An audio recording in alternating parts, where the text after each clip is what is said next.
Vanderbrink. Here. Page. Here. Schatzinger. Here. Krieger. Here. Iverson. Here. Sorensen. Here. And Gatsky is excused. I'll entertain a motion to approve the agenda. I'll make a motion to approve the agenda. Thank you, Gary. Is there a second? Come on, Tom. I'll second. Okay, thanks, Tom. All those in favor, please signify by saying aye. Aye. Those opposed, same sign. Okay, public comment. Nope, no public comment. Okay, approve the minutes of the January meeting. You all got those? Is there anything that needs to be corrected or added or?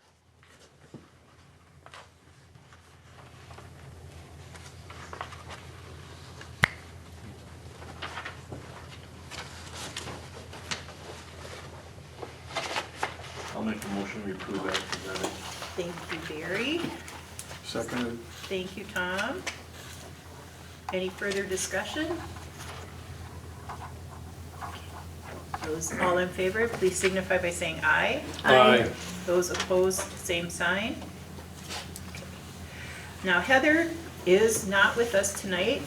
She has a family thing to do, so we will struggle along without her. You should all have a copy of the financial report.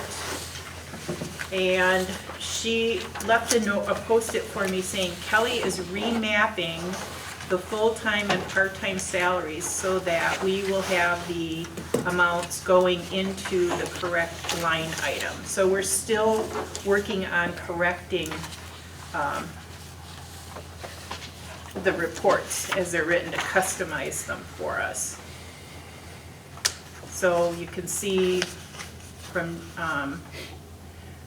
for income, we've received fire calls.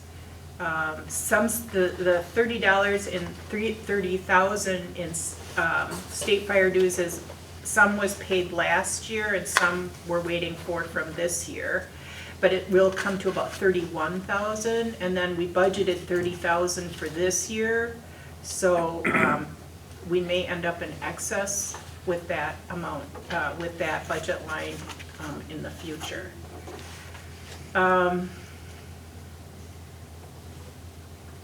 And she's working on full-time and part-time salaries.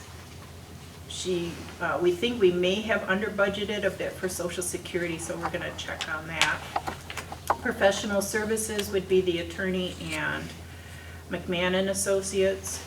And you can see utility. I don't think there's anything that's out of the ordinary. Cody or Nope. you had to do something with one of the doors, the wash door. Wash bay door down. Oh yeah, I had to have modern overhead come in. There's something One of the wrong with it. sensors was not acting correctly. Okay, The door wouldn't shut or it wouldn't open, so okay, and so they fixed it. you have the check register here, and Doug and I signed the checks tonight, and I double checked the invoices. So, I don't even think we got billed for that yet, the way it looks here. no, we did, We did? yeah. I don't know if it's, I just, I don't see it on this.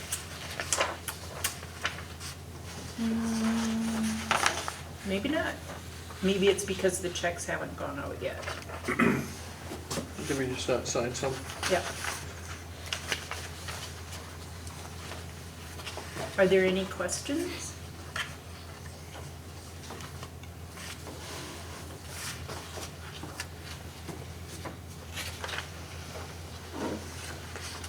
Just when they have a late fee from Napa.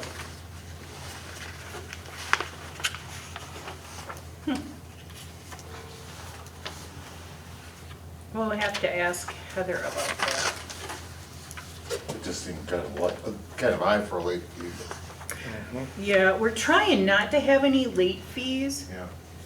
Yeah. She doesn't wait for the invoices to collect and collect and collect. She's been cutting them like twice a month. Yeah. So we're trying to avoid late fees because that's just not good fiscal management. So I can We call them stupid fees. Yeah, we can double check and see what happened. Okay, is there a motion to accept the financials as presented? I'll make a motion to accept the financials as presented. Thank you, Barry. I'll second that. Thank you, Gary. Is there any discussion?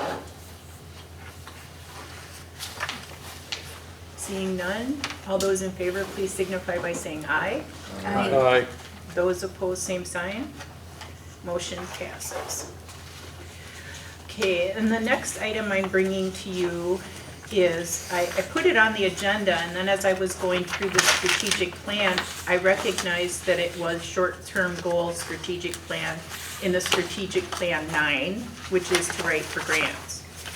So Loyalty is working on a grant for new computers and fixing the system here, which is not a good system. It takes me, when I work on the computer in there, it takes me probably 10 minutes to boot it up.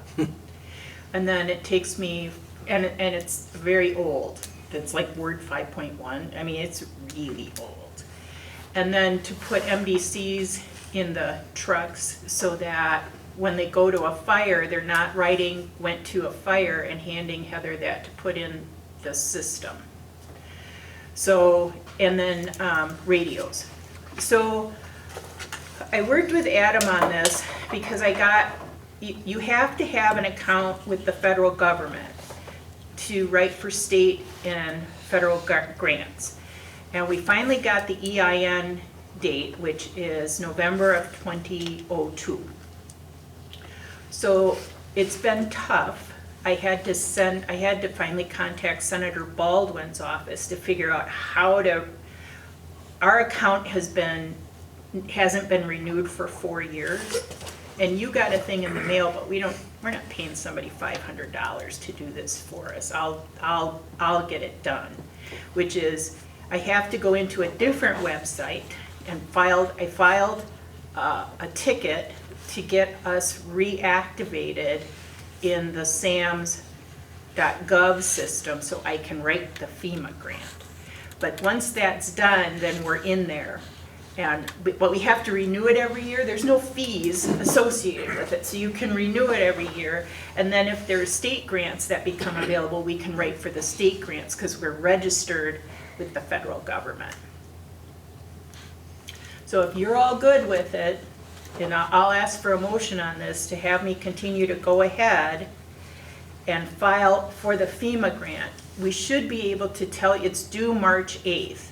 So it would come before, the total grant would come before the board in March. Because I think the meeting is March 5th. We You have don't a, have time to do it before then? Loyalty is right. I asked Loyalty to build the system that would work best for us. And then they'll just have to tell me what kind of radios they want. So my difficult part is dealing with 3 federal agencies right now to try to get us registered and active. So you need a motion because isn't it part of our policy or bylaws that in order to apply for a grant that it needs to be board approved? Oh But I yeah, mean, it's fiscal. But I mean, right now to move forward in the process, you said, I mean, there's no harm in moving forward in the you're not paying anything right now to move forward in the Well, process. I'm not gonna pay anything anyway. but Exactly. But you need a motion? Yeah, to if the move board forward? isn't going to approve, I'm not gonna do this. You want a motion to approve the end result of the grant? No. she just wants a I- He motion. wants to be able I to, want to be able to apply for the grant, and then if we get the grant, we can come back with another motion to accept the grant. just wants to get in the system, which we're not in right now, and we Right. can't I just mean, apply. it feels like a no-brainer. I don't even, But it's a fiscal issue. Yeah. Anytime you're talking about any kind of money, and I can't give you a dollar amount, I'll give you a dollar amount on March 5th. But I want your approval to go ahead and apply for that. Because this could be, I don't know, radios are expensive, computers are expensive. We don't have a networked system. We have 2 separate Wi-Fi systems right now that had to be cleaned up. So we've got a mess, and our computers are really, really old. So yes, I'm looking for a motion to approve writing, to go ahead and approve writing for a FEMA grant application. I make that motion, what she said. I second it. Thank you. So, Gary. Is there any further discussion? Seeing none, all those in favor, please signify by saying aye. Aye. Those opposed, same sign. Okay, and then you all know that we got the 2% dues audit. Heather wrote up a report for us. Heather did this. We owed Heather a debt of gratitude for this. And she worked with Kevin Cohn on it, and he's still helping her with it. So she said we had the 2% dues audit on January 25th with Gary Peck from DSPS. During the course of the audit, we were asked for documentation on training records, incident reports, inspection records, SOPs, and fire prevention, along with various other items that we have done in the last year. We have vastly improved in all of those areas. There were some things that we still need to improve on. Some of those things are addressed in the strategic plan that the board approved as a working document.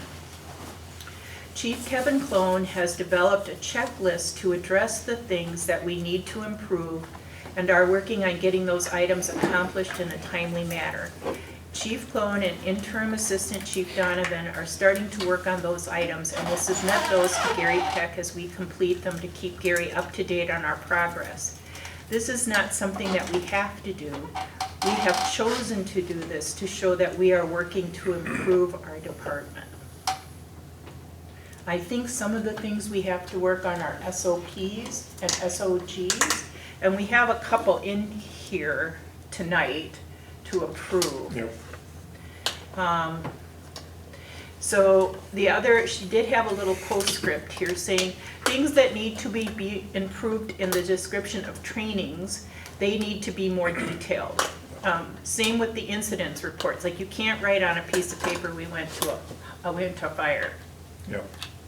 That they want to know if it's an interior fire, or a grass fire, or they want to It even know. comes down to washing machine fires. We have to document the make and the models. That way that goes into the system, and then if the make and the model keeps coming up, that there's a troubled washing machine, then they're taken off the market.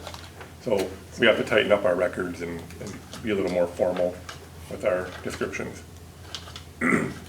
Yeah, and we didn't have detailed documentation for this stuff last year when we were audited. Were we ever audited before last year? Do you guys know? You don't know? I think he had talked about audits, but I don't know to what extent. Okay. She has one additional thing here, and she said inspections, we need to either inspect every building twice, or the board needs to adopt an ordinance stating that we are following state statute to inspect only certain buildings twice a year per the statute. And that will come in front of the board. That would come in front of the board in March or April. So that's something to think about in the future, but I'm not sure if that means that we can adopt that, or if we have to take it back to our respective municipalities. Well, I guess you'd have to. I would think so. So that's something to think about in the future. But wouldn't that be more than what we're currently doing? No, it would be Be less, less. because right now, this past year and into this year, We did we're two. doing them twice. We're doing everybody twice. On every business. And Because she's that- saying, don't do everyone twice, only the certain ones. She's not saying that, she's saying we could do that Through the state statute. through state statute. Right now, we're following state statute. So we'd have to decide as a board if we want to change the ordinance, and then we'd have to go back to each municipality and have it Right. added. And would everyone have to adopt it? Or I just? think so, Yes, I think we would all have to adopt that. yeah. It'd have to be codified in everybody's Right. ordinance books. And that would Okay. change fees as well? No, that fee is a separate issue than what we're But gonna, we're not gonna collect only once a year from the buildings we inspect once a year then. We collect once a year on taxes But we inspect twice a year. per state But statute. that's only one fee though. Right. Okay. Yeah, but by state statute, you're supposed to inspect twice a year. Unless we adopted Right. certain buildings. Right, Okay. But they're still gonna pay the same amount. right. Okay. And then Heather did, she wants us to talk about, and we can do this in March, to talk about the fee schedule, and that can, and we should talk about it, because she's finding that it should cover the costs of paying for inspections, and then also the 2% fire dues. They have a restriction on what that money can be used for. You just don't throw it in the general fund and use it. So I think we can apply it toward the person who's been doing the inspections this year, or we can apply it to other things that are within that program. So that's something else that we need to talk about. Will that be in the next, so that might be for next agenda? Yep. Yep. So that's not actionable. I just want to thank Heather for her hard work on it, because there really wasn't, I think we found out last year what we weren't doing. And now she's building a program by which we are in compliance. So, but it's a lot of work. I was really surprised that, you know, we had no clue that we were flirting on the edge of that. I mean, why can't they say something a little bit sooner or something? I mean, I don't blame anybody here, but I blame the people that do the fire dues. I mean, sometimes if you don't know, you know, if you got somebody shoveling your sidewalk and they're leaving this much by the garage door, and you don't tell them, they think they're doing a good job. Yeah, they don't do audits every year, though. They just do them randomly. I suspect what triggered it was that there was a change in leadership. Could be. Maybe, I don't know. Maybe they just got around to it finally. Could be, because according to like Chief Clone, they're random. So, the next item is also an action item. Heather would like to, she would like to write, and this is another action item, she would like to write for a youth firefighter training program grant.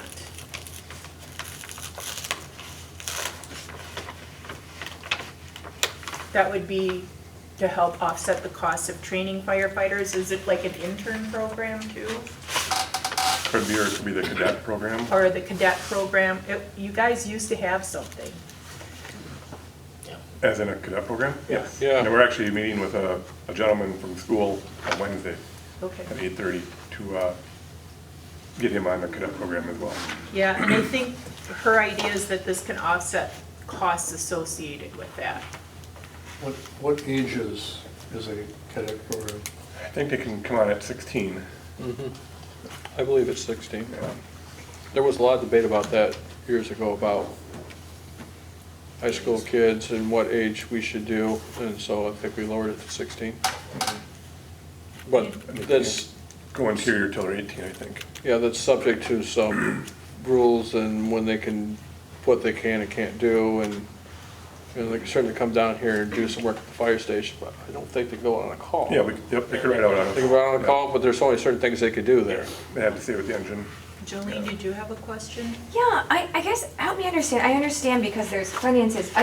I don't necessarily understand why we have to approve someone writing for a grant, because there's so much that goes in. I mean, even right now, the conversation, what the cadet program is, or it's also actually through the youth apprenticeship program, when I was a school counselor. I mean, we could have a robust conversation on that, but we don't know what's in this grant yet. I understand approving once a grant is applied for and if we're going to accept it, because then we know the parameters.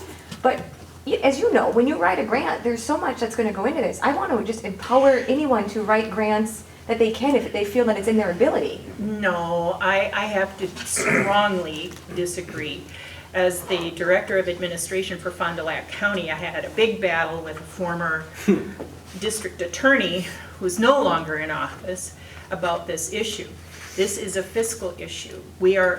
You can do this two ways, and I think what you're suggesting is the second way, is to apply for and accept at the same time.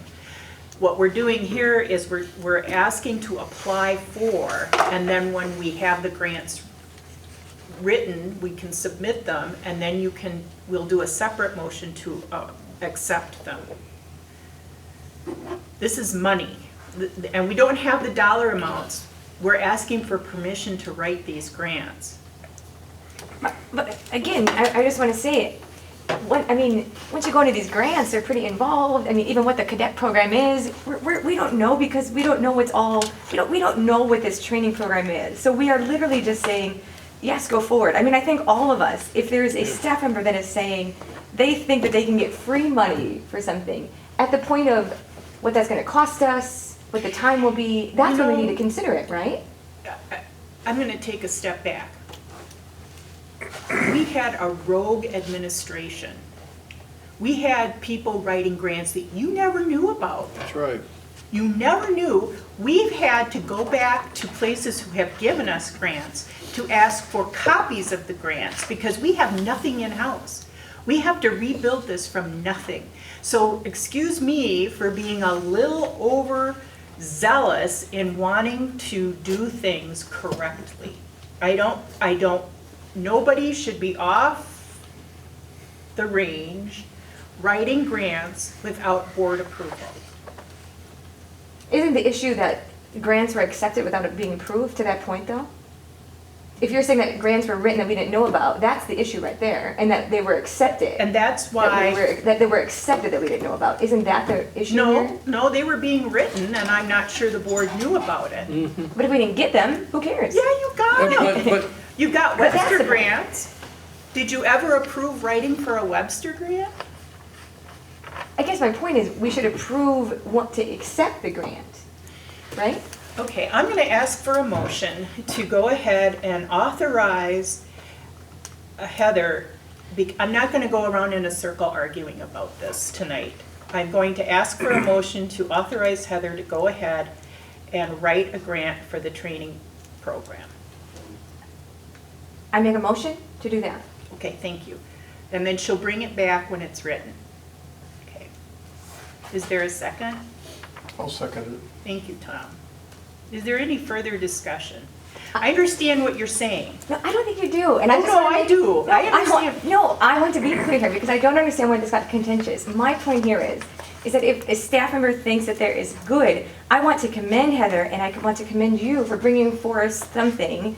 And this discussion about what is a cadet, what is this, we don't even know what's all in the grant. So I think my only point was, yes, it's a no-brainer, it seems like, to go forward and support it.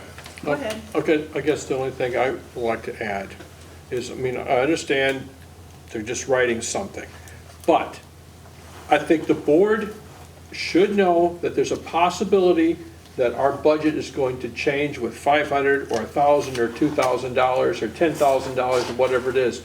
And so once we have that on our radar and it's accepted, we know about it. And I'd like to know about a grant that they're writing, because I think it's important for our budget, so we have an understanding that something is going to change there. And I don't want it just to be swept under like some other boards I've served on before. You get a grant, oh, by the way, we got a grant for $500 and we spent it on this. Anybody see a problem with that? I do. And I want to keep control of this. I'm not going to be like, no, don't spend it. I want to know so that we can spend it wisely, it can go where it's supposed to go. And we know, and we have proof of that, because it's, money that was donated or given to us by a grant. So that's why I think we got to do this. Maybe at some point down the road, small grants of under $500 we don't care about to approve, but we need to accept it. I don't know. But that's down the road a long ways, and tonight we're going to do this, and I think that's the best. I think it's great, and for the spirit of transparency, I think it's great. My point is, I think that grants sometimes come up quick, you have to be nimble, we don't know what all the things are. I think it's great. Oh, I understand it. it's like, oh, here's a grant for $5,000, I just found it. Yeah. And, you know, it's due in 4 days. Hey, if it was due in 4 days, pick up the phone. I'd be here for a special Typically, meeting. what happens is she'll call me and I'll say, and I've got the next item, which isn't on the agenda, which I forgot to put on the agenda because it was one of those fast things, is that, yeah, go for it. So, yes, I understand. I understand what you're saying, and we will have an example of that after we vote on this.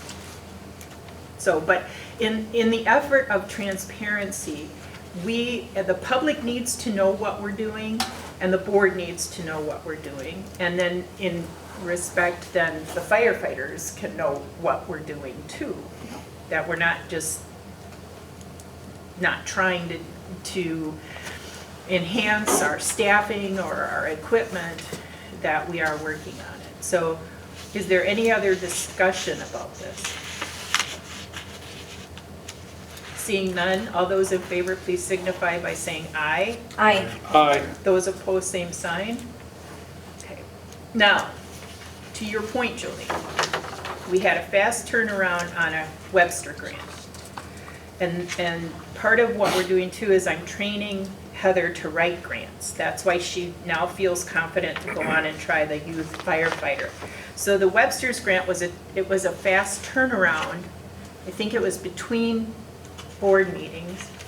And of course, we didn't have a copy of what had been written in the past. So we were able to get a copy of what was written in the past, and a lot of it was fiction. So I had to go back and check numbers of visitors in Ripon, and you can do that easily by calling the chamber or the Main Street program and getting their checking information, geofencing. So we wrote a grant for $1,600 to the Webster Foundation for do you want to talk about what we wrote it for, John? John and Cody wanted some kind of The thermometer cameras. Oh, that's right. thermovision camera. And then the association said they would match that with a second camera. And then the police don't have that camera, so we can share with your police department if you need it, or the Ripon Police Department if they need it. So Heather just got notified that we got that grant. So that was one of those things, but it was a $1,600 grant too. So it wasn't like big, like tens of thousands of dollars or anything. Sometimes Heather and I have to step back and do a lot of research to figure out how things were done in the past. We do have a copy of the firehouse grant that was written last year, so we know how that was written, but none of this stuff is in-house. So it's always looking, going out to find it. So, are there any questions about that? So do you need a motion to accept the grant? You can make a motion to apply for and accept the grant. Didn't we have a talk about that last? I didn't see it on the agenda. I'll look Okay. again. I have last month's agenda. Nope. I thought we talked about, maybe it was 2 months ago. Oh, we don't have it as an action item, so let's bring it back as Right. an action item next. month. I'll Okay. write it down.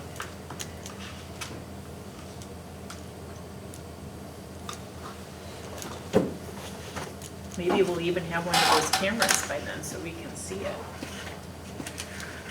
Okay, chief's report.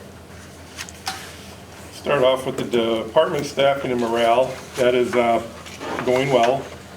I think are improving daily as we move along. I've had a request to change the agenda to have morale update on a quarterly basis, if that's okay with the board, instead of every month. Are you able to share, sort of, is that something where the department should be surveyed? I mean, I don't know, I mean, do we, you've gotten a request, I mean, if that's what is I would like to go along with what the department feels. And if that's what the department feels, Yeah, I think I could even wrap that morale into the department staffing section of this. So we're not really just, calling each one of these out. Department staffing is going great. If it wasn't going great, I would say something and then I would include that with the morale then. So I just think sometimes that we're beating a bush here for no reason. because I think I brought that up originally about the morale, and that was a request from active firefighters. And so, not that, it wasn't in accusatory, it was just, hey, we need to keep people, we want to, this is what we want the board to be paying attention to this. And so it seemed like it made sense to always report on it. I'm here a lot. And I find that morale is pretty good. I mean, there are a few people who are disgruntled, but it's like casting a play. You're gonna have that wherever you are. But my sense is everybody's been welcoming and pleasant. And I thought through the transition it was important. If you think it's not as important now, I mean, We can just take the morale out of there and I can just touch on it every month anyway, if we want to. Does anybody have any objection to? I mean, I guess I don't want the headline being the board no longer cares about morale. I mean, I care very much about morale. yeah, We can exactly. just leave it on there. I'll just take care of that. B, certification updates. I do know we have 3 registered, I believe, at Marine Park for Fire Instructor 1 class, but that's been delayed because the books apparently that they were going to use have the wrong content in them. The content has been updated, so the books are no longer usable. So now we're waiting for the new books to be written and then they'll be handed out. So it's on hold right now. I don't know how long it's going to be, but we do have 3 going to that Instructor 1 class, which that Instructor 1 will be huge when they get those, because then we'll be able to do live fire burns again back in our burn tower and use that Instructor 1 class certification for lots of things. Any questions on certification updates?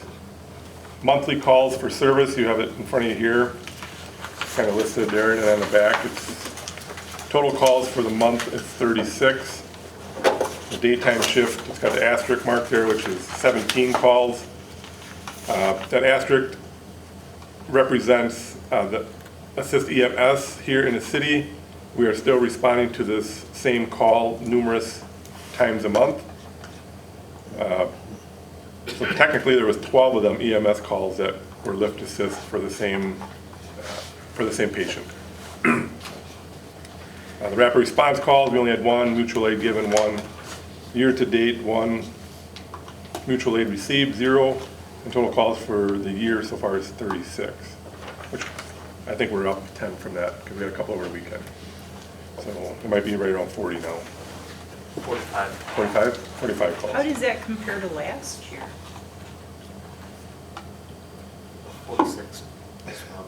I would say probably average for the month of January, Okay. but for the whole year you're talking? No, well, that is the year-to-date for January. For January, so that's probably about the same, yeah. Okay.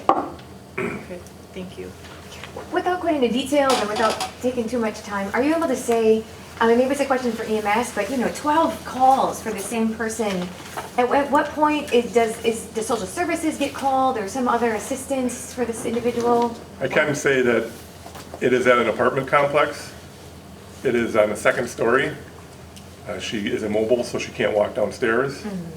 We are working with EMS and PD and the owner of the apartment complex Okay. to get her a lower level unit. Okay, that's all. It only makes sense for EMS and for fire, because if we have a structure fire there, Somebody's gotta go get her. we know we have 1 patient in there that can't get out. Yeah. So lower level, she can get out on her own then. So we are working, it's just taking some Yeah. time. Well, thank you for that. We're trying to expedite it, but it's not working very well. Oh, I'm sorry. You want to hand that to Jolene? That's for the youth firefighter thing. No. I didn't realize I had that. You already did your speech, so now it's my turn. I know it's I'll skip the fire inspections, Ellen can do that. I have one more thing here as well, because we won't meet until after our chicken barbecue. Our annual chicken barbecue is coming up March 3rd. I think we've asked in the past, the board to use the facility for our annual chicken or barbecue. volunteer to help. Or ask I did and that. volunteer, yes. I know I did that last Mr. year. Page comes down, Yeah, I won't be here this year, I'm sorry. and that's coming up. We're getting things in order for that. That's March 3rd. So are we allowed to use the building? It's an association event, and Oh, it's you're the wondering, district. you're wondering if you could use the building? Yeah, can we use the building? I'd say you could use the building. Thank you. We'll use it. Do we need a motion, or what do we need? No, don't- well, I no, don't we think we- don't, I no. don't- Because I went through the bylaws and policies and procedures, and it's really kind of up to the chief, who just needs to let the board know. And then you gotta fill out a form. I'll do that. We'll get Donovan on that. That's all I have other than the fire inspection What am I update. supposed to talk about, fire? Fire inspections, we're moving forward with them.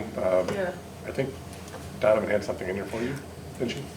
no, it'll come next month. She's recommending different fee structure, but it's not on the agenda, so. Well, we have started our second, or the new Year. year, yes, for the first round. So, Is potentially the inspection fee gonna go up? No, I think it's a kind of a combination of both. I read the document this afternoon and indicated because it's a money issue, we have to take action on it, that we can take action on it, and it would fit better. We're gonna talk about bylaws and policies and procedures, and we'll talk about the layout I'm proposing, and then I don't think we'll take action on that today, but we could take action on that in February, and then she can bring in her recommendation for the fees. Because she has some logic about the size of the buildings and that some people are being overcharged, and some people aren't maybe being Undercharged. charged enough. Because she oversees Tyler doing the inspections. yeah, just like Speed Queen. Speed Queen compared to Ace Hardware. Like the square footage of Speed Queen compared to Ace Hardware, so, Do we do speed cleaner or what? Oh, yeah. yeah, we do it. They damn near live up at Speed Queen. We were just up there yesterday for inspection of the place, and yeah, they come a long ways with their system up there now, so.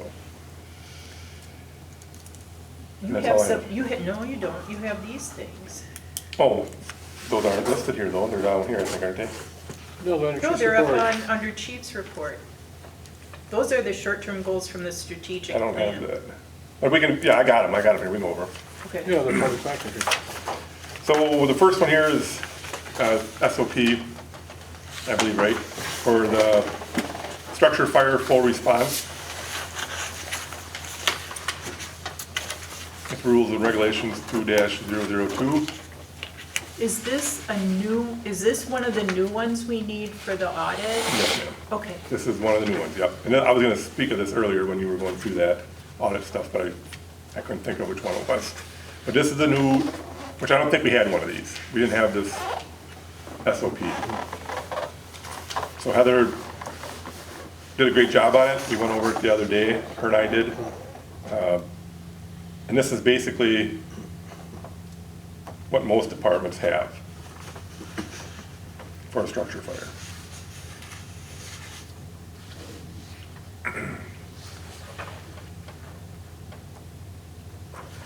Now, You- obviously, when you read this, you know what these mean, but I'm looking at an IDLH situation. Do we, in our official documents, do we want to spell it out, or is it pretty, I don't know what that means, but I don't need to know what it means as long as the department does. Yeah, we all know what it is, yes. What is it? Ideally, Life and hazard. health hazard, yeah, ID, Immediate life. yeah, immediate Oh, life immediate life? Oh. hazard, yes. Okay. That would be like the explosion limit, or like how much gas is in a building, that's the IDLH. and when we need to get out, and so we all know that in the fire service. Just like RIT, RIT isn't spelled out either, RIT. That's a Well, there rat. is definitions. A person could, but again, I'm not saying you need to, I'm just saying, IC is listed as command. definitions. There could be listed there, but if you guys know. Does the duty officer then run the whole scene? Yes, Okay. Until it gets relieved over, change command. it could be relieved over. Oh, He could okay. release it to one of us chiefs, or whoever. Okay, that's good to know.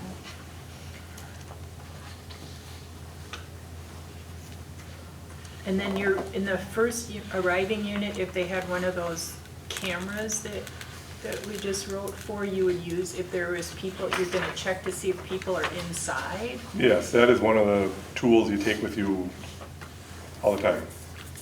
The engine officer has that tick on them all the It tells you time. where to fire. Oh, it checks the hot spots? Yep, hot spots Okay. and how hot the So fire you can is, see on the rough line if there's actually fire, moving through. and you can see through walls with it, or the heat in the back of the walls. and- Okay.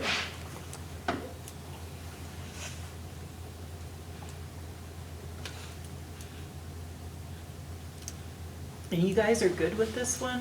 Mhm. Looking for a motion to accept? Yeah. I'll make a motion to accept. And this is, you'll make a motion to accept the structure fire full response SOP. I'll second it. Thank you. Is there any further discussion? At this time, since we're discussing these, is there a process for reviewing them every so many years? Should that be something, a part of approving it? I think we can do that in policies and procedures, that you're right, it should be reviewed. Yep. They should be reviewed annually, really. Yeah, because who's to say it's just a guide, this could be just a guideline. It can always be updated. Right, it could that, under real circumstances, not really work? There could be some things that need to be changed a little bit, but you won't really know until you've run it a few times and things aren't working the way they're supposed to. Correct. Didn't the state specifically ask for this one? They did, yes. Okay, yeah, okay. Yeah, we had to do this. This is for our 2%. Okay, well, and it's a good SOP to have. Yep. Okay, what's the second one?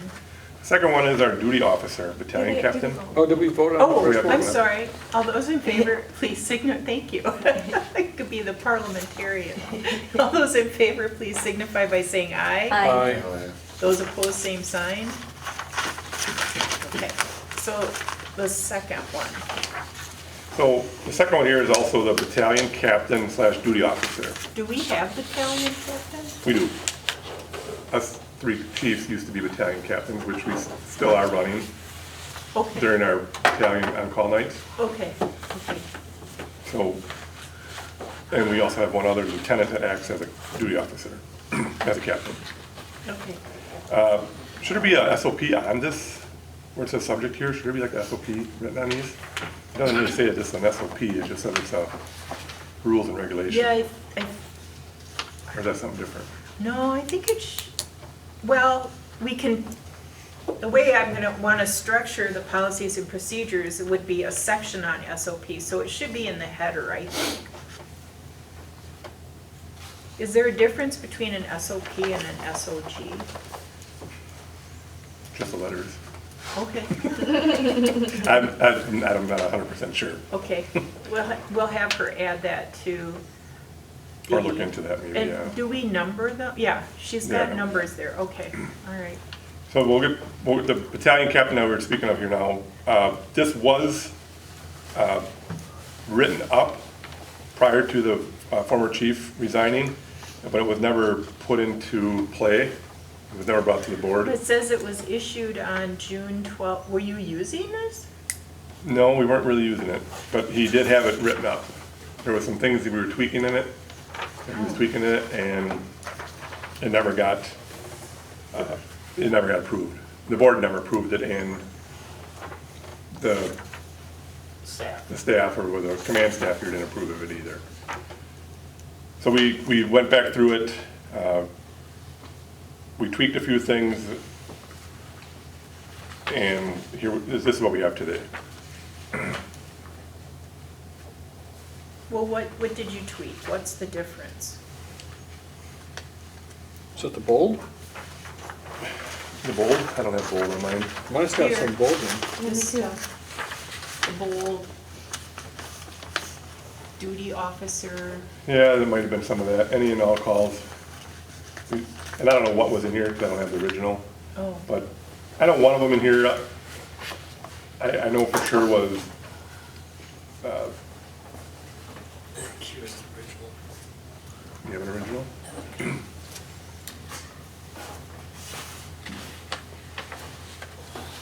no, this was bold before, the bold stuff was bold before.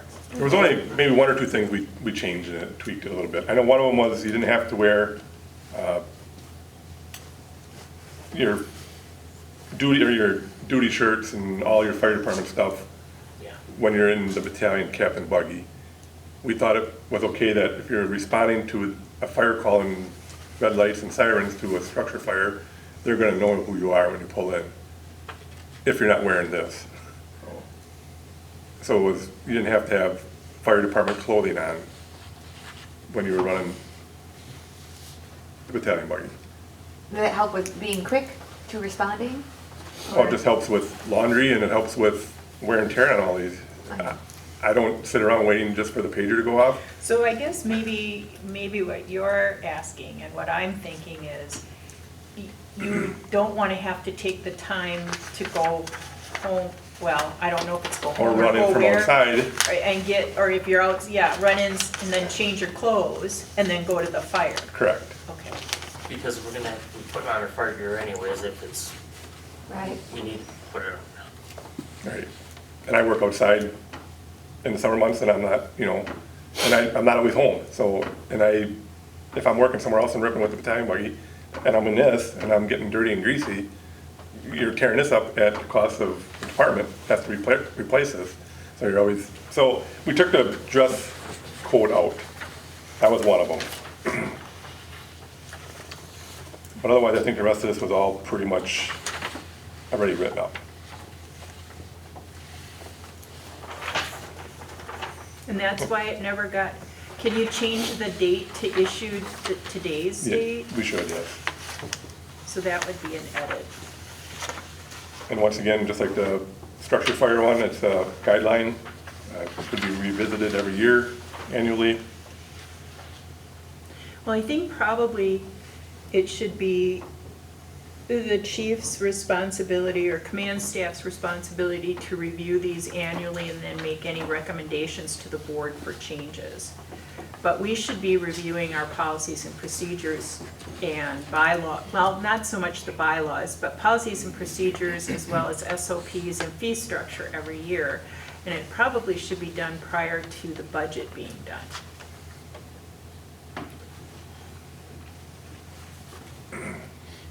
Are there any questions? If not, I'd entertain a motion to accept this. I'll make a motion to accept, Rule and Regulation 1-001. yes, rule regulations as 1001, battalion captain, duty officer. Okay. Is there a I'll second? second it. Thank you, Tom.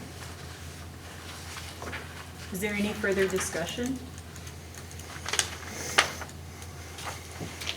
Okay. All those in favor, please signify by saying aye. Aye. Those opposed, same sign. Thank you all. Okay, old business, I already gave you the accounting transition.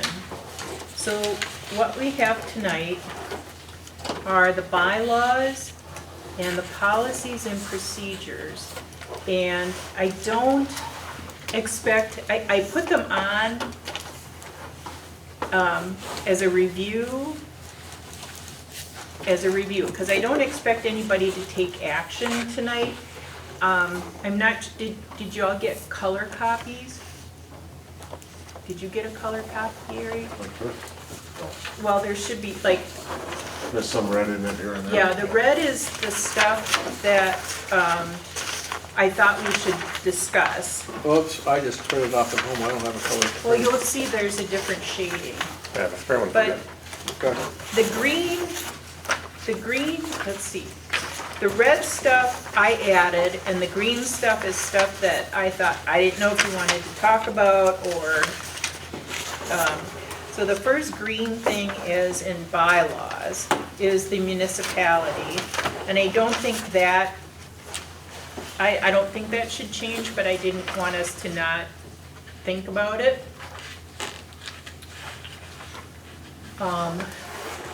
Then, What page are you on? the first page, bylaws.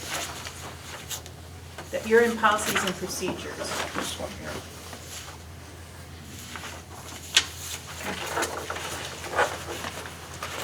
I have an extra one, but it isn't color coded.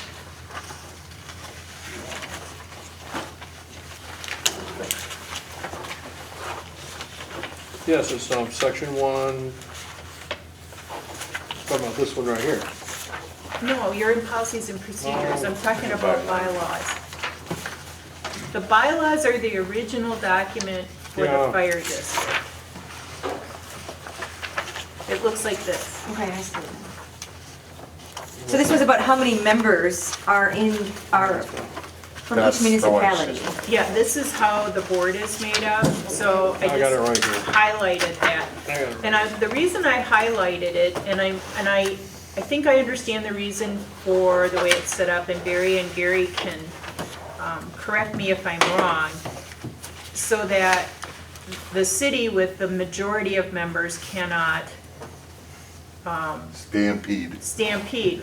But what it does, and I want the board and the public to understand, is that it does create a negative quorum between the towns and the city. And a negative quorum can bully too. So I just want people to be aware of that. But, yeah, But I don't know what the solution would be. well, there is, you know. Or if there when you is, have- When you have this many, you know, we got 3 communities, basically. Mm-hmm. You have to protect everybody, and this is the best way to do it. right. And then if we were to add another municipality, it would be based on, population or the size of the municipality? I think it's based on No, when we population. work through this, it probably doesn't. If somebody else is paying money in, they for sure would get 1 vote. Okay. But, you know, if you picked up, I don't know, probably nobody bigger around here than the city of Ripon. What did you do when the town of Matoman was part of it? They all had a vote also, but I think the city had more and we had less. I wasn't on I that. think the communities, see, we also lost Green Lake and Oh, Matoman. oh, So, oh, okay.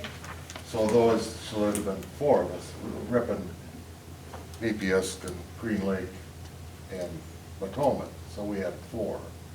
And I think that the city had 5 then, so there was a bigger board, I believe, is how we did that. Oh, okay. Okay, good to know. Thank you for being our historian. Yeah, I mean, I'm pretty, because it was, so everybody had a vote, and we didn't, you know, and of course, the surrounding municipalities of the city probably had as big a population than, no, it probably wouldn't have been quite as big as the city did. But we wanted the city to have a little more because they were putting more in. Yeah, okay. And a lot of it, it has more to do with, it really has more to do with the equalized value than it does with fuel, so. Okay, oh, okay, yep, all right. So, real quick, so the quorum is, because it's 2/3, so we have 7. So it would be 4, no, not 4, excuse me, A quorum is 5, 5, yeah. and a majority vote is 5, when all 7 of us are here. But it has to have 5 to pass. That's how you've been doing it since I was here.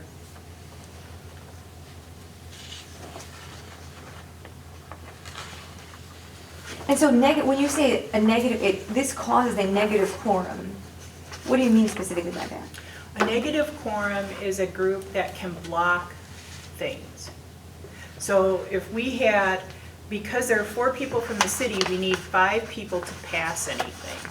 Because it has to be one of the town folks voting, it doesn't have to be, it shouldn't be city against town, it shouldn't be. But a negative quorum does set up the potential to block things. And I haven't seen it done since we merged into the fire district that we have now. Okay. Never been. Okay, but I'm curious, as a person who's been a parliamentarian on and off, I don't like it, but a negative quorum can block things, so it's not, Right. there's a balance of power right now in which the city can't block as a group of 4, can't vote as a group of 4 as the majority, because you need 5 to have a majority vote. Right? Yeah. Right. Yes, sir. So if we want to buy another engine in 3 years, but the towns don't want to, they could stop that by Yeah. voting against it. Yeah, That's how that would work, because we would have to get one of them to agree with that. yeah, So we would have 5. yeah, That's how that works. So the negative quorum would be 3 that don't Yeah. want it, Yeah. even though they wouldn't be paying as much, they just don't think we should have it. right, That's just an example, I'm Yeah. not saying that would happen. right, right. Do you have a Well, proposal no. to change it? Not right now. I just want to make sure people And you'd understand have the it. 3. Yeah. And I'm not suggesting we change any, we're just having a conversation. Things in green are things that I thought we should talk about. The things in red are things that I've added because we've had some issues with fiscal matters. On Article 7, I added president / to the treasurer in a couple of different spots. Okay, I see that, yeah. And then I added, now this, that I talked about the fact that I would be bringing this forward. I added D. The budgeting process should include a retention of 20% of the operating budget in the money market account. So say, this year, our budget is $600,000. So I think 20% of that is $120,000 in the money market account. So that I don't think this board would do it, but then future boards couldn't use all that money. That it would be retained in case we needed it for operating expenses. And again, I'm not asking you to do anything tonight, just to think about this. Because if you want to change it, change it. If you want to take it out, we can take it out. These are things to think about. Barry, did you have any ideas? Okay. I have a question about the president / treasurer. That doesn't necessarily, / just means or. Right, so it's just saying, I mean, it doesn't necessarily give, does it give the clarity that is intended for, is my only point. No, I'm asking for 2, not either or. I'm asking for president and treasurer so that there's a system of checks and balances. Well, I wasn't an English major, but when I say a / I read / as or. Like either or. That's how I read /. I would You want me think, to take that out and say and? for me, that's, Okay. if that's what the intended is and. Okay. I don't read /, but again, I could be corrected. No, it's okay, we can say and. That's Okay. why we're having this discussion. Powers of the board. I did add, C and D. no, A. I highlighted or terminate district personnel. I see that now. I don't know that the board realized that it had that authority. Without limitation is the power to purchase and dispose of any property of the district and to employ, suspend, or terminate district personnel. And I don't think the board realized that. I think we knew that because, well, I knew that because we've had some terminations in the past, and then we got into some legal problems with it. Oh, And because the way this board was set up, and we had another board, which Barry was on back then, to oversee it, you can do, the way we are set up, you can do things that, like the city, if they had their own fire department stamp. Because then it goes. yes, yeah, because this is a district. Yeah, We don't so- have a fire and police commission. Right. You're talking about several chiefs ago, aren't you? What's that? You're talking about several chiefs ago? Yeah, Yeah. and I think, so I kind of, I mean, we were able to terminate his Mhm. employment. But this is for anybody. This isn't Right. just for the chief. Mhm. If you could do the chief, I don't know if you couldn't do the rest of them. Okay, all right. Okay, then on Article 9, I added, the board shall appoint the fire chief. Applications for the position, I took shall out and said may be members of the department in good standing, because that, right, by saying shall be members, it means you're hiring a chief from within. And Has this, to be with it, from within is what that, yeah, so this just says it can be, we don't know. It'd be nice to grow our own sustainability program, that'd be great. And then, lower in the paragraph, the board shall have the responsibility to conduct annual reviews of the fire chief in the July of each year. And why I added that is because that's before the budget. So that if we're gonna give them a raise, or him or her, or whoever, and there's any corrective behavior, we can take care of it before, so that when we do the budget's set. Yes, I like the fact that we put it in when it's gonna take place. So often in boards and stuff, things don't get done, or they get done after the budget, or they get done later in the year. I like having that set time, because then we know what's gotta happen next. It's in the bylaws. well, and whoever is the chief knows too, what they, because did you used to do the, reviews? Yeah, I never did a review. Alternatively, it could say so many months before the budget process, if we ever think we might change our budget, but I mean, it's the same thing. Good. Then C and D, discipline, Cody wanted to add something in C. Discipline of any personnel other than the fire chief shall be the responsibility of the fire chief, and then he wanted to add and/or deputy chief.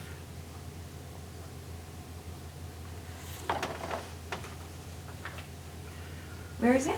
C, That's green. yeah, he wanted to add after fire chief and/or deputy chief. Oh.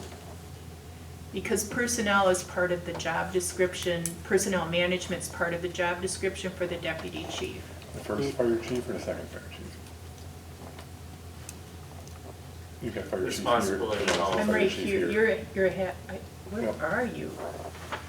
My printer's a little different than yours. I'm on a different page. But Oh, it's I same- see. Same as you. You're C. saying C, the C. discipline of any other personnel other than the, no, it should be C, other than the fire chief. So we don't need to do anything to that, because, That one, but then you want the other fire chief / deputy chief? no, on this part. and/or deputy chief. And/or deputy, Yeah. yeah, can't use the slash. Subject to the And/or. policies and procedures of the board. Yeah.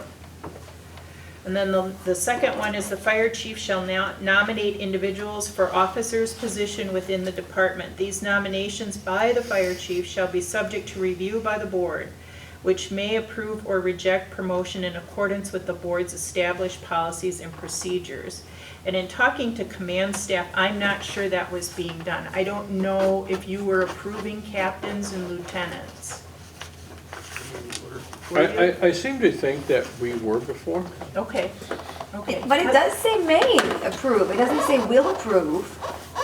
I mean, I think one could read it as, you don't have Right, we to. could decide that this person really doesn't deserve it. No, I'm No, no, saying, no, I think she's saying it should be switched with shall. if that's what we're saying, we want it to be. Yeah. Shall approve or reject. Yeah, I think so. Okay. It's a good thing you two are here, so It's you can help one us or with the other. history. We're not gonna just let it set. Okay. Okay, and then let's see, 9, and then on the next page, in G, Cody had said, in addition to the fire chief and/or deputy chief's ability to discipline the other personnel in the fire department. So he's asking to add and/or deputy chief. And that's in G?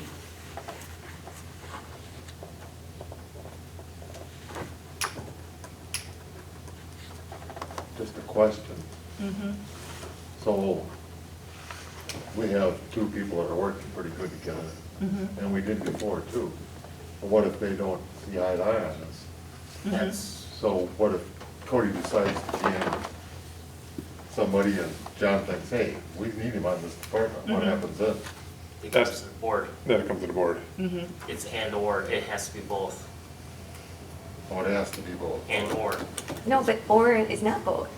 That's the point, or, it's, if you want it and, Or. Do you want it to and. be and, or do you want it, I don't know if he wants the or in case there is no chief, what? I just don't wanna give one person one power. I want the two chiefs and chiefs to have a say, and the board has the final say.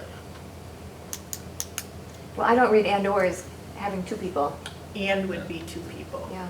Okay? And Okay. it's okay. Let's take For and both out. of them. Or, We'll take an let's or take out. or Or out, else yeah. we may, yeah. And then or would come out of The other one. C. the other one too. That was in C, right? Yes, yes. Good catch. Okay, and then the last one that I suggested we do is in Article 14 at the bottom, and that is any proposed changes to the bylaws will be provided to the board in public 30 days in advance of the next meeting.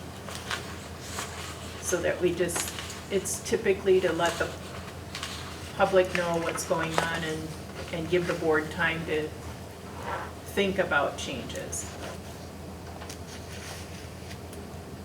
Not a deal breaker if you don't want it. I think that's fine. You guys have anything? Okay. So those are the bylaws. So we can make these changes if you're okay with them and bring them back in March.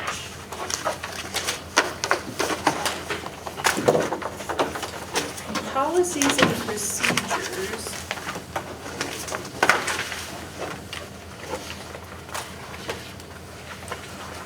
Okay, so we have the formal record of action for, and that, this would be included in with the signatures of Joel Brockman and Jim Wirch. We have those signed ones, so that would remain the same. But here, what I'm suggesting is that we can keep this page as is and then say general, but I think Appendix A, so behind this, we have a separate section for fee schedule. So that if we want to change it from year to year, it's just a page. It's not redoing the whole policies and procedures. That's why you've got these all crossed out. Yeah, because they would all go on a separate sheet, Appendix A. So you'd have general and then re-inspections, and then the same with like false alarms. It makes it easier to change, Here's the fee schedule. yeah. It's not built into the, it's in the policies and procedures, but it's a separate sheet. And then, a minimum fee of $500 per vehicle. I think I did that in green because that's what's in there.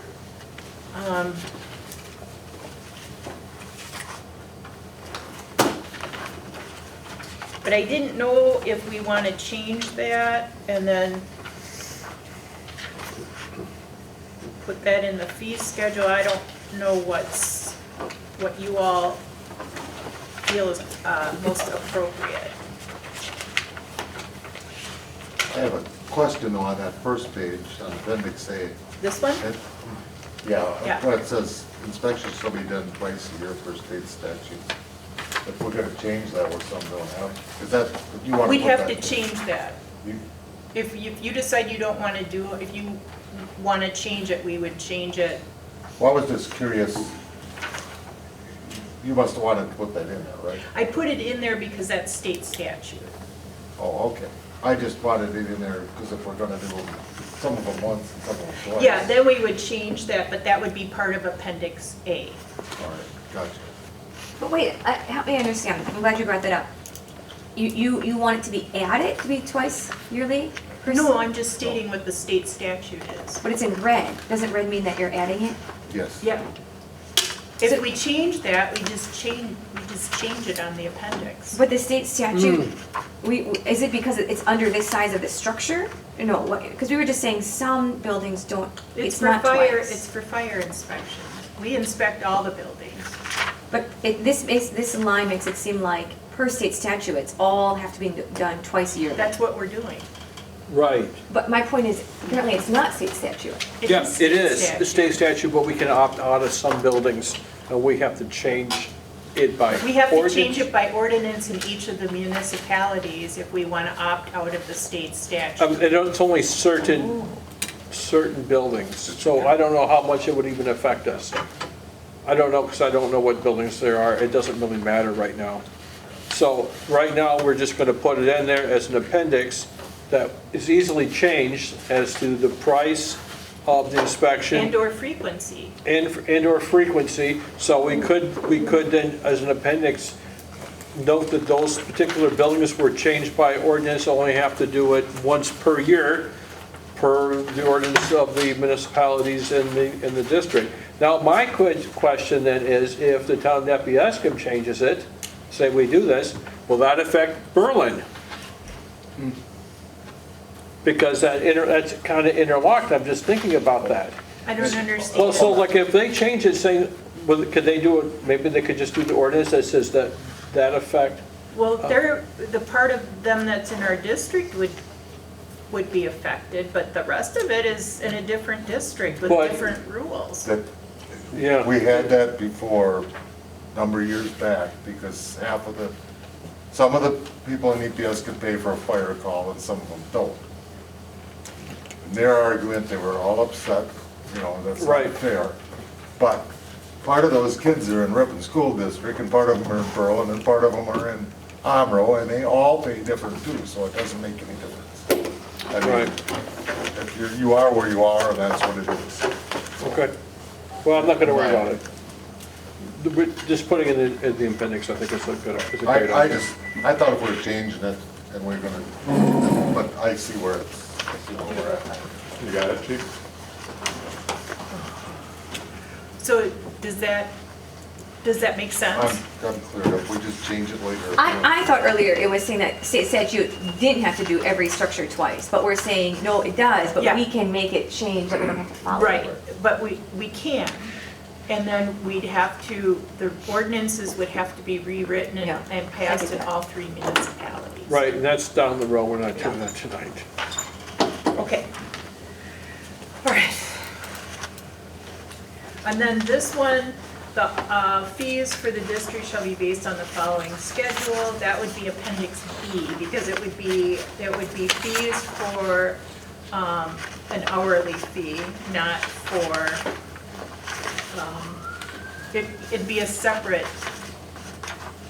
fee schedule for the hours instead of fire inspections. Okay, I see Okay. what you're saying. It says Exhibit A at the top, and that is Yeah. a little confusing, we'll clean that up, I think. Well, yeah, it says Appendix B here. Right, I see where it says that, but then it says Exhibit A. Maybe at the very top? Oh, yeah, that has, all that stuff has to be cleaned up. Right, okay. just And I pointing have that to out. I have to figure out, I have to remember my desktop publishing days so that I can get this thing numbered right. Yeah. And we don't have to start over all the time. Yeah, that's not always the easiest thing, I Okay. get that. Then, under Section 1, Administrative Policies and Procedures, D, Agendas and Approved Minutes. I added, because this was done before a lot of stuff was electronic, I just added, once said minutes and agenda are approved, they shall be maintained in paper as well as electronic form.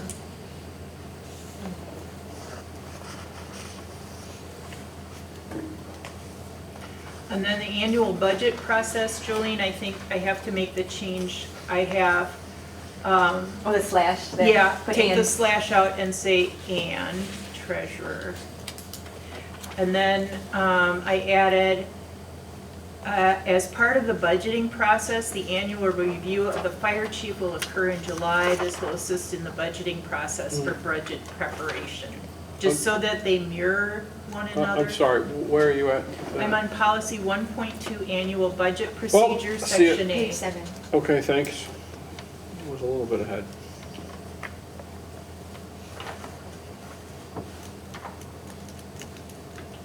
And then under posting and distribution of meeting agendas, A, I added, all municipalities will post the agenda on their web pages as well as posting a hard copy. Media notice will be sent to the Ripon Commonwealth as well as WRPN for posting. Because I think that's where Karen is going to do it. But does all of our, that's for all of our Yeah. areas? You said, I Nepiescum don't know that we're doing that. sends it to Well, Ripon Commonwealth? We should be, we should be, okay. according to our attorney. So we should be posting this, every fire board district meeting should be in the Commonwealth. The week before. They get sent a notice. They're already getting sent a notice. I've It's never- posted at the town garage, and it should be posted at the town Nepiescan. Yeah, Yeah, but I've never seen it in the paper, Maybe it's way in the back. or maybe it isn't there. I'm Well, just that's wondering their if- problem. Well, I was just wondering if we were paying for it. Who reads the paper anymore? Do you know that it's being sent to our secretary? I don't think it is, Tom, can you check? I'll check on that. Because the next paragraph, I added that the assistant chief will be sending out notices, and she wouldn't start doing this until after this is all approved, but that we take responsibility and know where all our stuff is going, and that the city doesn't do that anymore. And then I changed it to take out bookkeeper to the assistant chief, because that's part of that job description. And I removed administrative secretary for the city of Ripon to the assistant chief. So that, again, pulling stuff back in-house so that we can control our own information.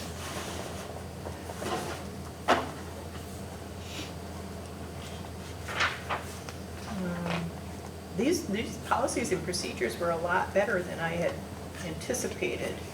So, policy 1.7, equipment replacement fund. I thought of you, Gary, when I did this. Any fees collected from fire calls will be placed into the equipment replacement fund. And that's not happening. So I did a strike through on that, because there is language in here that if we are over in the budget, that money gets put into the equipment replacement account. So if we come in under budget, we can allocate that money. Right now, I think it's 32,000 based on the last Yeah, audit. see, I swear that's why we have this number over here, the 200, that's had to come from these all these years, because I agree with you, but the problem is nobody could tell me when I asked. nobody could tell me when I asked. See, the problem is, once you commingle, and we send you guys an invoice, but typically, I don't know if the towns do this, but the city of Ripon is levying for that money, and although we receive it as a fee, it's still property tax levy. So once you commingle property tax levy with other funds, by state law, it all becomes public money. So that's why she can't tell us, she couldn't tell us. But it is public money, but it can only be used for capital expenses, which any municipality can put up, you know, okay, we know we're gonna need a new snowplow truck, so let's start 5 years early, every year we put. And that's all we're doing. And, you know, the only difference is, we get most of our money from the municipalities, but yet they're happy when you don't come back and slap them because the command car broke down, now we gotta get a new one. Well, we can take it out of our budget, so, Right. I mean, I don't know, I was just, because I knew it was in there. It still is. Yes. It still is. We did move it, technically, the budget line, we moved to the operating budget instead of the capital budget, but in the policies and procedures, it still says if we have excess at the end of the year, so if we don't spend $600,000 this year, that extra money Goes into. goes into that. Yes. So thank you for being on it. Persistent, Yes. everybody's sick of it. No, I don't think anybody's sick of it. Maybe Barry. I was gonna say, speak for yourself. More often, yeah, that's- So, and then under section 2, employment personnel and related policies and procedures, policy 2.1, I added, in July of each year, and a written report for such review shall be by the president of the fire district. Now, the fire chief is also supposed to have a file, a personnel file, and that did not exist. So it has to be kept on site, this all in here. It has to be kept on site, but not with the other personnel files. It has to be in a separate location, and the president has access to it. Did you ever, you never had a file? Okay. So we're gonna start, and all the files are here. Everybody has a personnel file.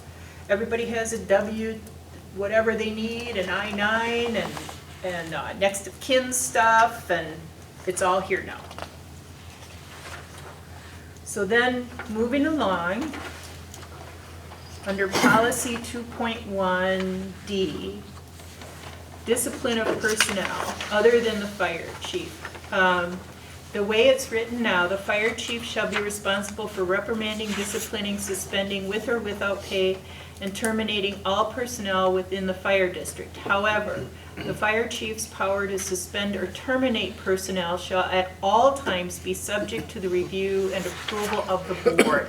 And I'm just highlighting that because I think there was a misunderstanding previously that the chief could fire and hire without board approval. And so I'm just highlighting this. I'm not recommending any changes to it. But if somebody has a suggestion, write it up and bring it in March. Then, So it's subject, again, subject is not saying it is, right? Subject means it could be. If the point is, we were trying to say that the board does review these, we're saying that it is subject to the review, yeah, which is, it doesn't seem like that's, do you want to change the word? well, I think that we have to be careful to say that in the past it wasn't done and it should have been, when I don't necessarily read that. It doesn't seem like it is required according to what was stated. So I think that's worth a discussion. What do we want? Mm-hmm. What are you recommending to how to change it? 'Cause it says at all times be subject to review. To me, it reads that the board has to approve or deny that. Because it says or terminate personnel shall at all times be subject to the review and approval of the board. I don't know, I mean, can anybody think of a different word? I don't know, I have no English major or anything else, but to me this says he could fire them, but we could come back and say, no, you can't. Yeah, we could come back. It could be subject. Yeah, I don't think we want that though, because that creates, But I think that's Chaos. what I'm saying, Okay. that's what this says to me. well then, that's, But I don't. Yeah, to me, it's also saying, suggesting that the person who got fired comes to the board and say, oh, I don't want to be fired. subject to review, so what if this person says, I don't wanna be fired, I want you to review the Well, decision? tells me John could fire half the guys. Well, we And could, unless we decided to check it out, we could do it. If we decided, no, we don't want all those guys gone, we could say, hey, you can't fire all those guys. That's what it says to me. well, we could say, shall at all times be reviewed. In the first sentence, you could interject with board approval. Oh, just say, with board approval, the fire chief shall be responsible? Is that what you're saying, Tom? I'm just saying. if The you fire put- chief with board approval. Yeah, that's fine, that would be a better way Okay. to put it. But then are we micromanaging where? John Yeah, because the says- chief can can reprimand at certain levels without coming Yeah. to the board, right? Yeah. I would think he could, he should be able to, I mean, you know, I think we're gonna have to think about this one. Yeah, let's think about this. Let's just put a star by it. I see this one as really could be, Complicated. yeah. Well, that's why it's in green. yeah. It's for discussion. So, yeah, I'll star it, and then that's, think about appropriate language. And I think the important thing to me is that I think Doug's right, that you can't, you don't want to set it up in a situation where they come back later and Right. appeal to the board and, Right. you know, it's just a No, that you're friction right. jumble it mess. We could add like at the board's discretion. No, I think that's still a little wishy-washy. It's getting better. Yeah, oh, yeah. It's getting moving in the better. right but We're there's, pushing it in the right there direction. has to be language, and we could even ask Jim Macy what kind of language. Because it really shouldn't be for the rank and file, it should be for the chief. It should be, if the chief wants to terminate or suspend, I think the board needs to weigh in on that. Then on the next one is a leave of absence. Now, I added this, and I need you all to think about it, that leaves would be, we've had somebody who's been on leave most of the year. And this is on the second leave. Leaves would be limited to no more than 2 annually for a total of 2 months. Now, that's just arbitrary. I don't, what?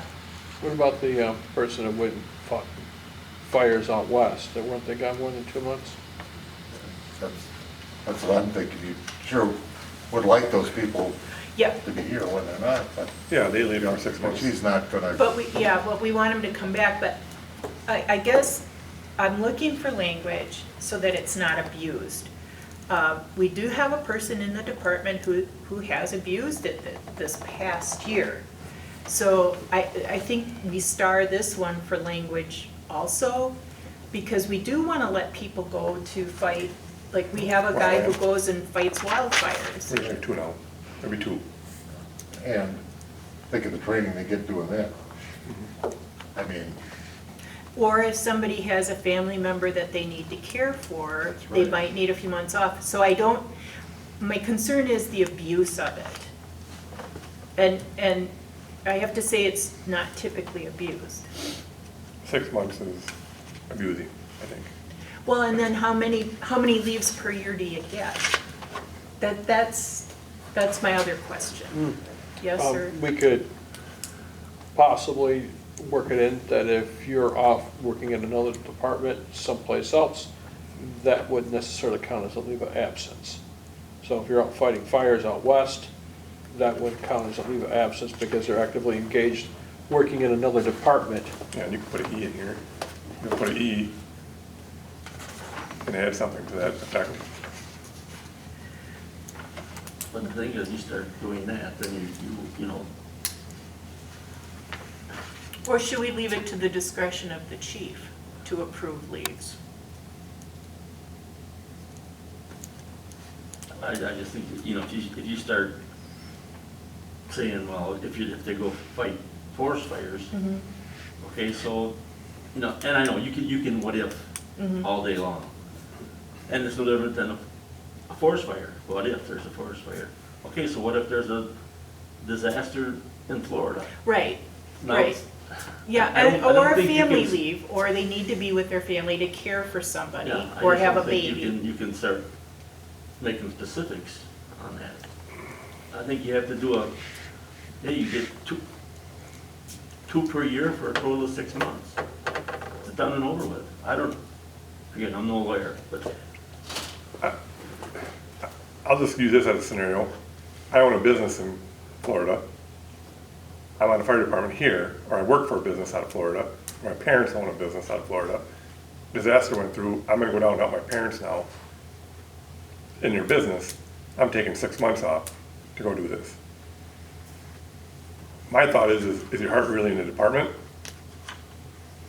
Or is it in the family business? Well, I would look at it different. I would look at it, what's more important, your family or in the fire department.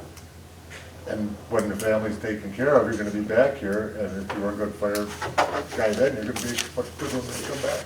And So same with the wildland then. Huh? Same with the wildland fire then.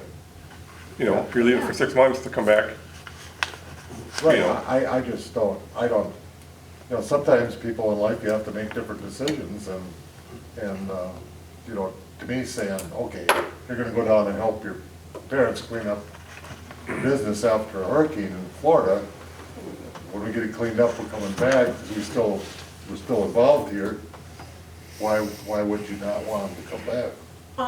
And I agree with you, Barry, because I think there are all sorts of variables why people would want time off. My concern is, I think right now, anybody can ask for a leave and it's granted. yes, we have been. So, but then what happens when somebody's, look, the example is something happens, there's, somebody sort of is just picking up their marbles and walking away with a leave of absence and then coming back.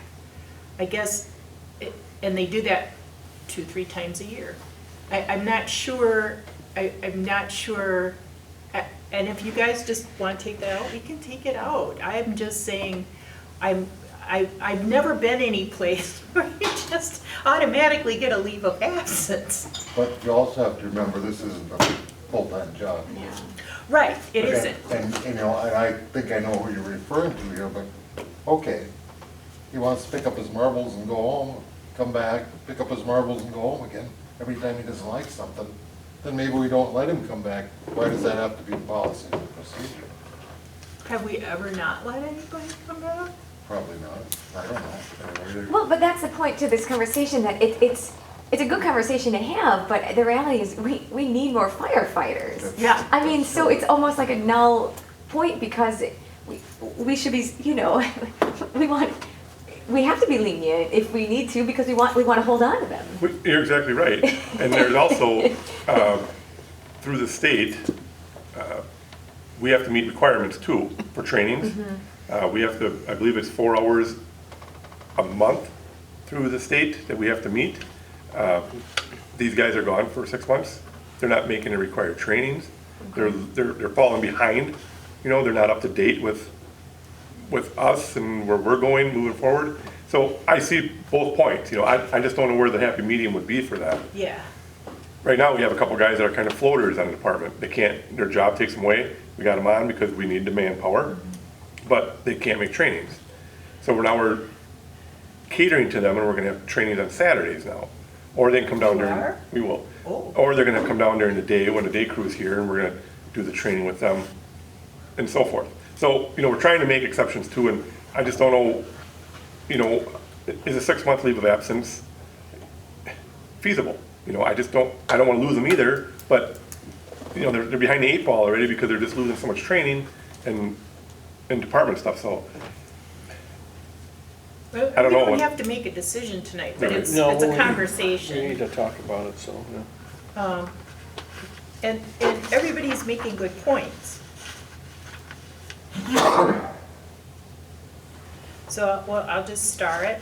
The last thing I was, are you, Chief, saying that you wish you had some guidance to have a conversation with, I mean, because when we get to a point where we're not maybe as in need, and we can be a little more selective, I mean, are you saying that you wish you could have some guidance to have a conversation of, hey, I kind of want you to think about this, but you don't want it to be so strict that someone can't come back?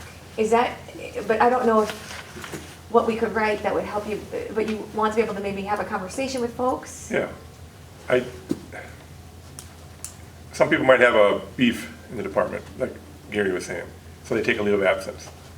That leave of absence comes up, they come back. They get in another spat with the members here in the department, they take another leave of absence. So when is enough enough? You know, when do you cut your losses? Is that what I'm getting here too, or with this leave of I absence? understand where you're coming from, and that's the problem, but I mean, I guess if the person's kind of a problem, you just don't let them come back. I don't know why you can't. But I don't know that there's a mechanism for not letting them, Yeah, you fire them. I have a question. So this person who goes to fight fires for 6 months, are they still up to training standards when they come back? I think they're getting the training out there. I don't know. jumping into fires. I don't Okay, know if it's quite But is it, what we're, you know, what, but it's very similar so that the training they would need to, they could do it much easier. yeah. They're still in So- fire service, they're still so- up in hoses and whatever else, so. I'm gonna swap this around here and that not be too concerned about the leave of absence and more about the training standards. So if they're off and they don't keep up with training, then they can't really come back, or if they can't, within a reasonable time, get back up to speed. So if they're missing all this stuff and they can't make training, I don't care how many leave of absences they have, but if they can't get this training and they can't get updated, they can't stay on up to the standard, reasonable, let's say, within a month or so,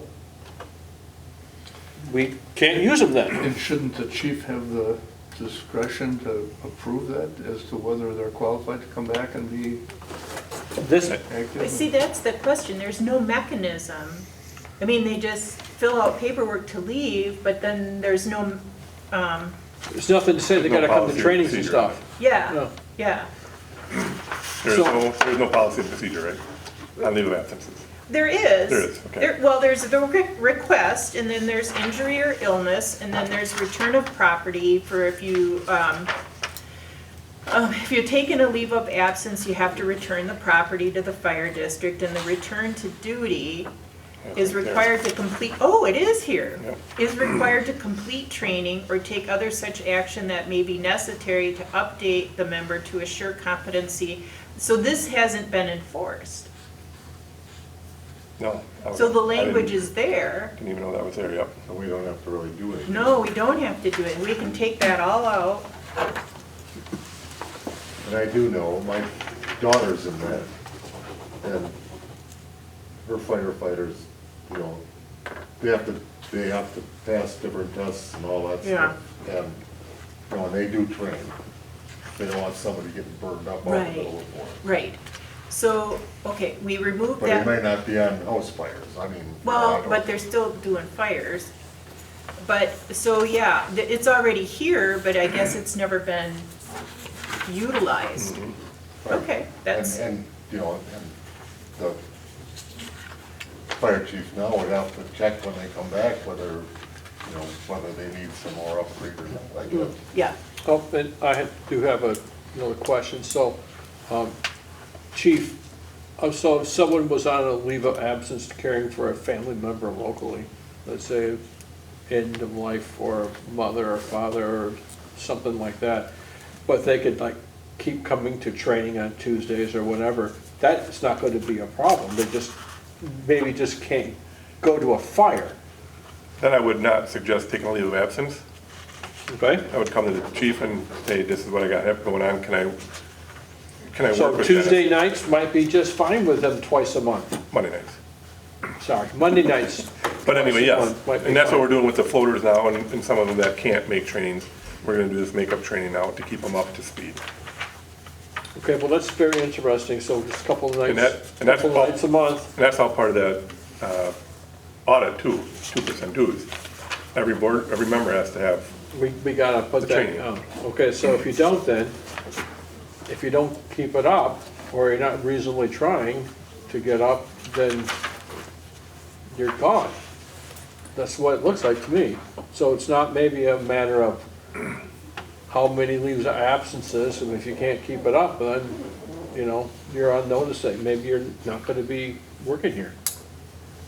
right, Okay, well, I think we need to come back to that, Ellen, but I think focusing on the training and update is really where you want to go, not worried about the Yeah, absences. I think we take out the thing in red, and that they then develop a methodology for checking on training and getting them the training they need to get back up to snuff. Wow, okay. Then, under policy 2.4 miscellaneous employment policies, we did change under A, a United States citizen, or I should say, or have documented status to reside in the United States. And then 5 was removed in August of 2022. Oh, that's right. That's right. If it was removed, why is it still there? Just not, Because we haven't, We couldn't get enough people and no, we haven't removed it because we just haven't, we're updating these now. so that will be removed, and Oh, then yeah. 6 will be 5. I see. Yes, yes. And then the application process, I actually added in red some more specific information that the application will complete a fire district employee application. What we need to do is have all the references contacted, and if references do not respond or the references do not check out, the application process ends. Okay? question on that. Yep. I do know people that had somebody work for them and they went for another job and they used them for a reference. And when the people called, see, they said, you know, he was an employee. You can't really get a lot out of them because. But that's a response. What we've had is trying to call people and they don't return the calls.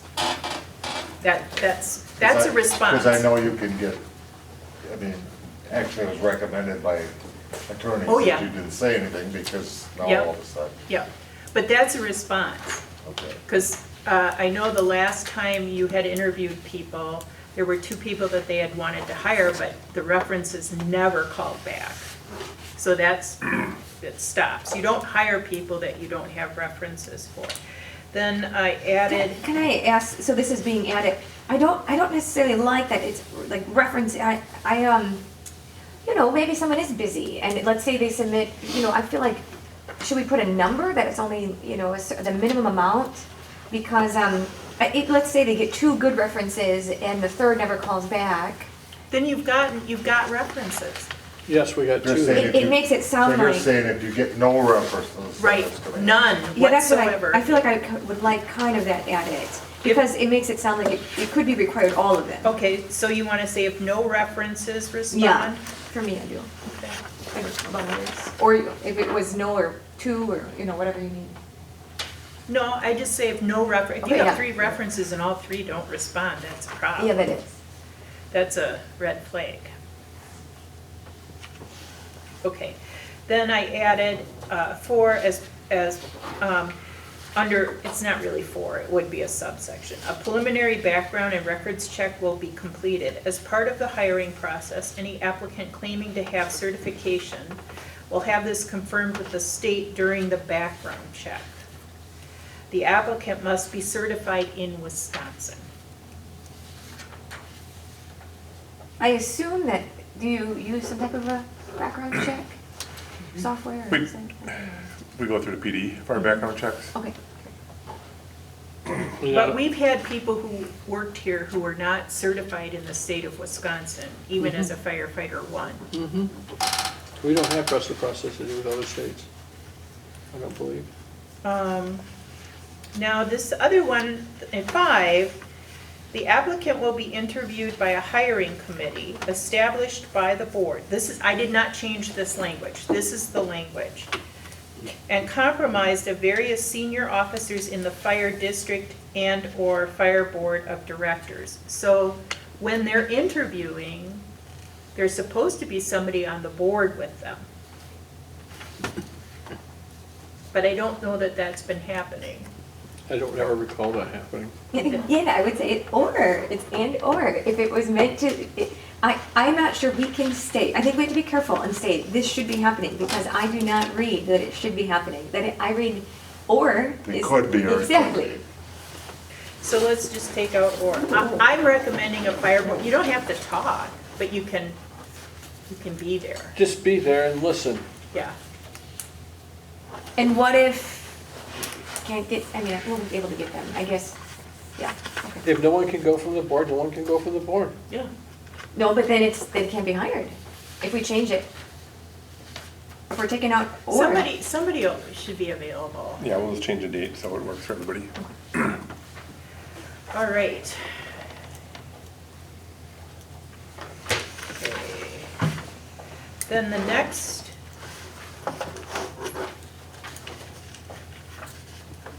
The next one is under D, active status. 2, attend all fire meetings and trainings unless excused by the fire chief or his or her designee, president of the fire district, or other commanding officer.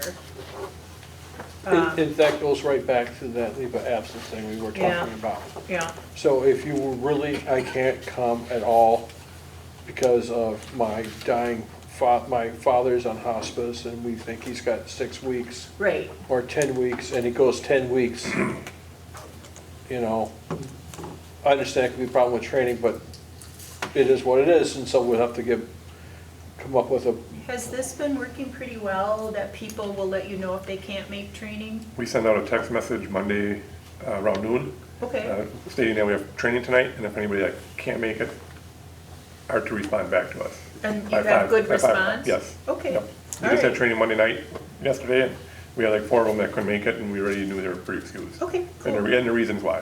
All right, so then we'll leave that. I'm saying we strike maintain a principal place of residency, because that's in conflict.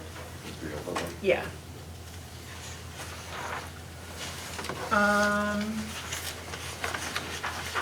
Then in the next page under H, I added B, which we learned from McMahon and Associates. The return of a firefighter who resigned/retired, we could say or retired, prior to 2019 shall follow the state guidelines for certification to return. Now, for me, I would read it or, so for me, I would say you don't need it, because a slash for me is or, Okay, so I would think it would be good. okay. Everybody okay with that? Okay. Then, under general conduct and duties, I, under 4, I took out or smokeless tobacco and added or vaping, because people vape now instead of smoking has gone down and vaping is.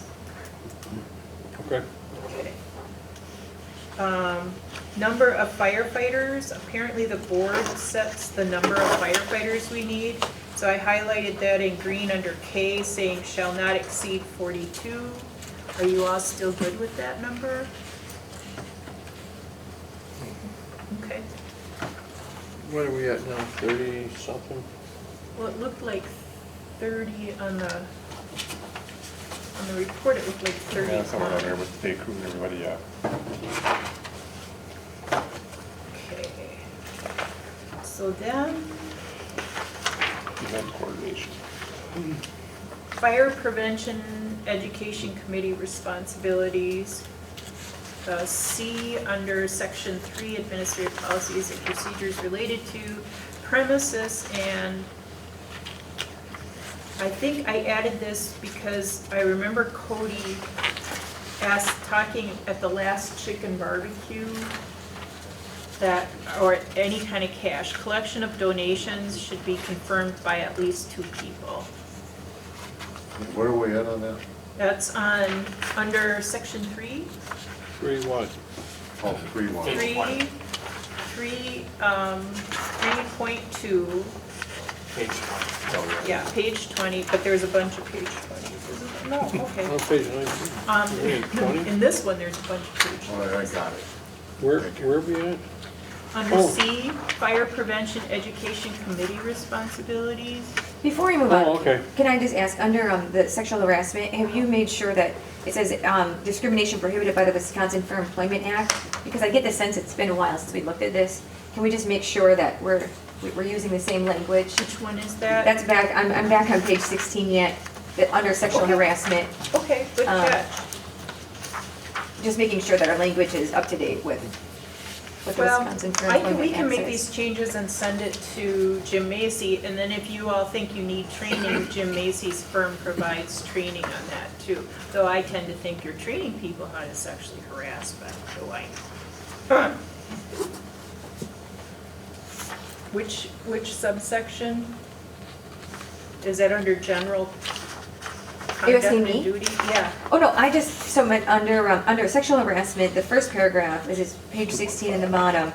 My only point was, we say prohibited by the Wisconsin Fair Employment Act. Let's just make sure that the language is the same. Yeah, that could have changed and that's not. Yeah. What, The Wisconsin Fair Employment Act, that language, that statute yeah, could but have I'm changed. looking, I'm trying to find out where it is. 16 at the bottom, 2.5. It's under sexual harassment, it's Oh. literally the very I got it, last because four words. it got, okay. All right. I kind of agree with Okay. Jolene. I think that's something that we ought to have a relook at to make sure this is up to date. Okay, That law changes and how it's construed changes, and okay, um, good catch. that might be something that Jim Macy might look at too. Yep. It just, I don't know, if it's been a while since it's been looked at, it's been Yeah. since Okay. 2011, I think we need to have a relook. Okay. So then you were back to 19, is that where you were at when I interrupted? I was Yeah. on page 20. C, 3, collection of donations shall be confirmed by at least 2 people, and that's part of our work to double check everything.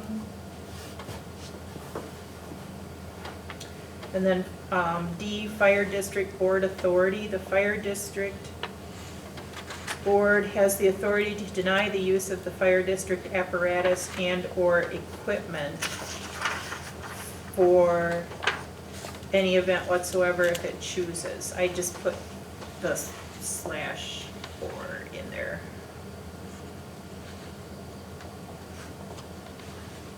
But we can take that out if you don't want it.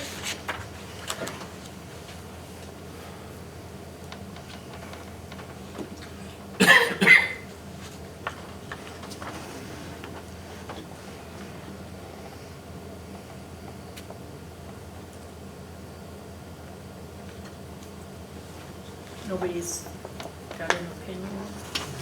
Not right now, I don't. Okay. I think under event coordination, I highlighted no firefighting equipment or apparatus shall be used other than for emergency situations unless authorized in advance by the fire chief. And I think we should probably keep that language. I have a question on G on that one. Okay. It says parade procedures, no member shall ride in the back of the apparatus while it's in motion. And Yeah. nothing will be thrown from the apparatus. Yeah, that's a good question. Now that says no candy on the 4th of July or whenever they go down there. They have to walk Nobody, you outside. know, no football players up there unless they're talking numbers, it's just be in the fire department. And then you're still in trouble because usually there's at least one firefighter up there with those kids to slap upside down. I think number 2 is kind of construed here, a ride on the back. The back is considered the tailboard. Firefighters ride on top. I consider the back, The back is, once my cab is done, everything else is in the back. but that's what this is, that's basically what it's saying here. The back is the tailboard of the truck. Like they used to do in the old days, they rode on the back. Yeah, I don't know why they That's- still don't do that. Do you want to add don't know. tailboard? I would probably put tailboard on there. Here is my guess, but this is by Jim Macy. My guess is this is a legal thing, because I don't think it's probably legal, according to probably our liability, Right. that we have anyone ride, but Right. there's a reality of what is tradition and what happens. And we did talk to Drew Diedrich about that with insurance. Remember Yeah, that? and I think Ellen? it's okay. I was, oh, yeah. We did Yeah, talk we to did. Diedrich about Yeah. that. And it is okay. It sounded like it was okay. Yeah, we're insured for it. Yes. That was a problem. Okay. That was part of a big discussion a few years ago. I wasn't on the fire district board, but I remember that there were discussions of It was a big deal For a liability. little while. Yeah. And Drew did say it's been taken care of. So I would So, put tailboard instead of backs. okay, so no member shall ride on the tailboard of apparatus while Yes. unit is in motion. And then, you can see underneath, building use policy, I added in B, request for use of the station. Again, appendix C goes back to fees, on a page for fees. And then, the fire chief or his or her designee has full authority with notice to the board to permit or deny the use of the fire station for any reason. Just so that we're informed in case the public gets on us for something. And then on the next page, I struck out all this stuff because it would be in an attachment C, so that we can update fees, deposits, and payments. I think we're getting to the end. Looks like we're close. Yeah, and then appendix C, here's your, we'll have fees in there and the application form for building use, wash bay, Ripon Area Fire District Public Records Notice. We do, I took out, due to the fact that the district does not maintain regular office hours outside of its regular hours, access to public records, I struck that because we do keep regular hours during the day. We do now, but are we going to continue? That's our next discussion. The district will provide upon at least 48 hours prior written or oral of intent to inspect a copy record. Notice should be given to the DRO, blah, blah, blah, blah, blah. I put president in, we could put associate or assistant chief in because she's the one who's here. I mean, we can put anything in you want. The cost of obtaining records was, we can also move this to one of the appendices, but he had 15 cents and the regular rate, I don't know what you're charging, but normally it's 25. That's what Ripon does too. And it's, the county charges like that too. Public office, following individuals serve on the district board, so I made it current. But it'll always continue to be outdated. Do you have to? Is that something we need to have? No, we could take it out. Well, we have to scratch Leiden and put Tom in it. Yeah. So we can, But maybe in a. or we could say check the webpage, because that'll all be on. Really, this could change every year. Yeah, it It could change every could. 6 months. It could. You're right. Okay. And then, history of amendments, we need to, I mean, this is October 13th. So I think we need to start, putting down when we amend things in the back. And then this was resolution for inclusion under the Wisconsin Public Employers Group Health Insurance Program. Where is this at? This is the last page. Oh, But there we We are. don't really do that. This is for, this is for Wisconsin health insurance, isn't it? Did we do that so that? Yeah, we had to do a resolution to do that. And I think wasn't it so the chief could get on that? Probably 2018. You just say, if needed, here it is. So it's for the record, it's there, but So you want me to leave this in? I think we had to pass a resolution and all that stuff. Yeah, we had to do that. So you leave in, okay. Well, we don't, because everything's always in flux a little bit, you gotta get a, maybe, Okay. Well, we can leave it in pending because we're not adopting anything, we're just discussing. Yeah, we're just discussing. Well, and this is already in there, so it's not gonna change anything.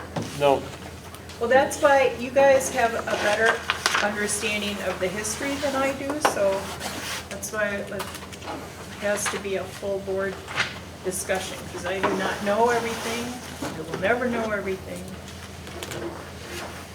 Okay, so, let me find my agenda.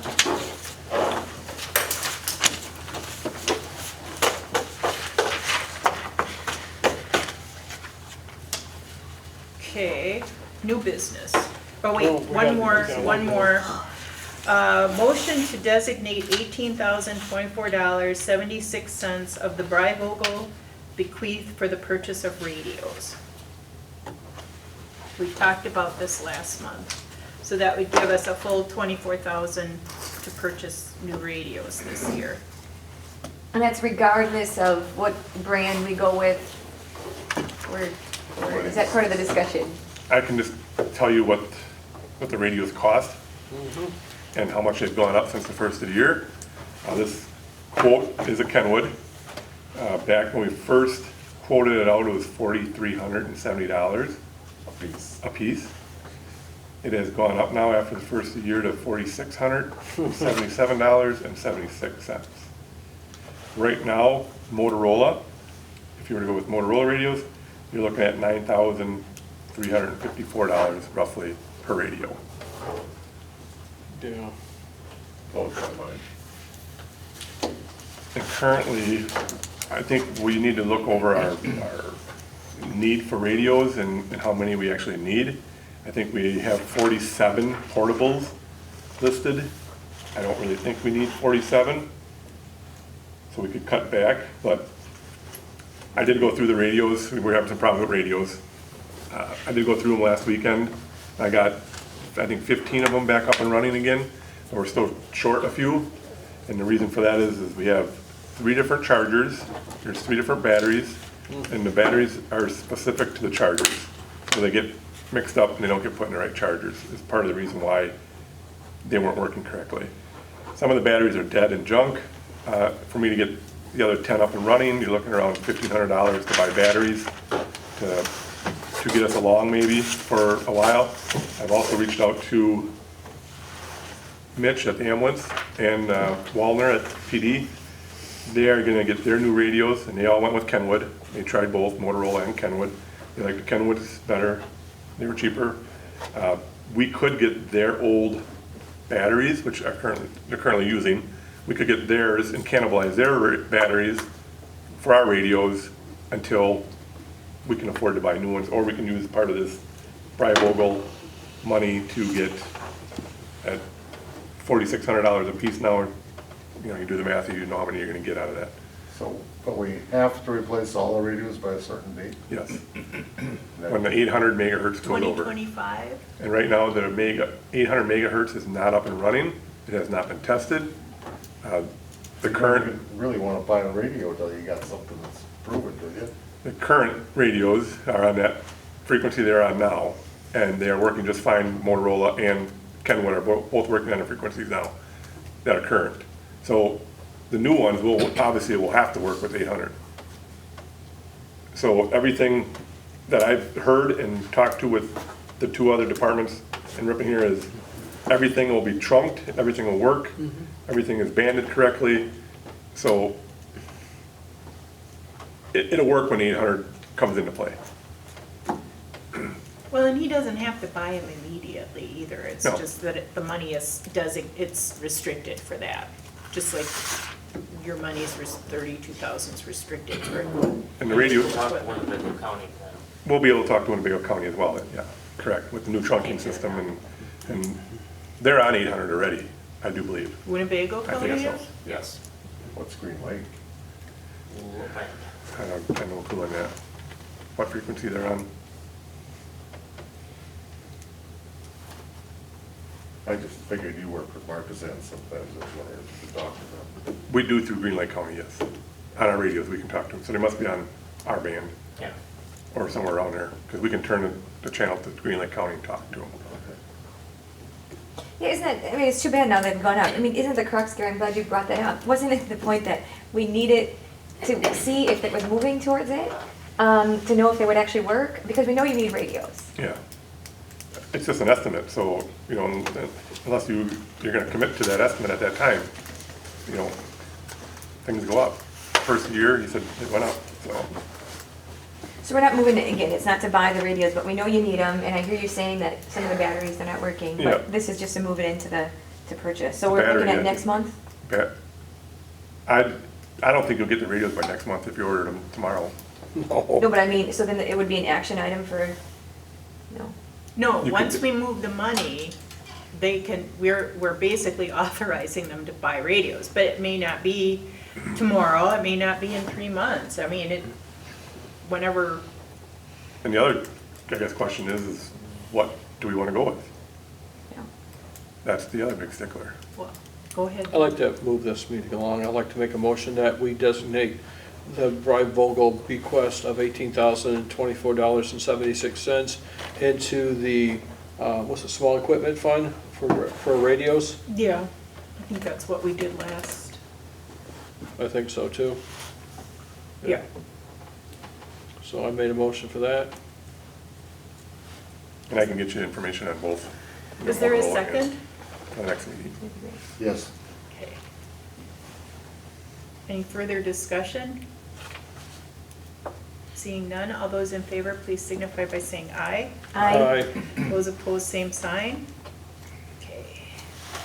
Okay, so under new business, we've already done C, because we're not gonna take any action on updating the bylaws, but that was goal 7 in the strategic plan, so we've already addressed that one.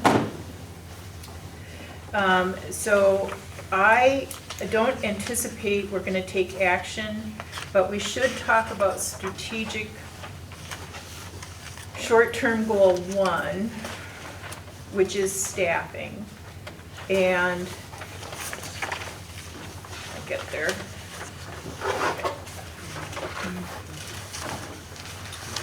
So, and then I think we can do health and safety committee fairly quickly.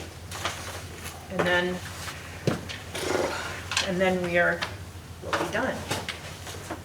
So, the short-term goal was to implement an updated organizational structure to ensure continued success of the Ripon Area Fire District. The recommended organizational structure and staffing model is based on current demand for service as detailed earlier in the plan. Their recommendation is to hire a fire board, hire a fire chief / administrator to work 20 to 30 hours per week to provide strategic direction for the department. So our first conversation should be about what, if we want to hire somebody for 20 or 30 hours a week, or if we want a full-time chief. And then we can talk about the organizational chart. See if, I don't know that we need battalion chiefs, so you guys have to talk about that.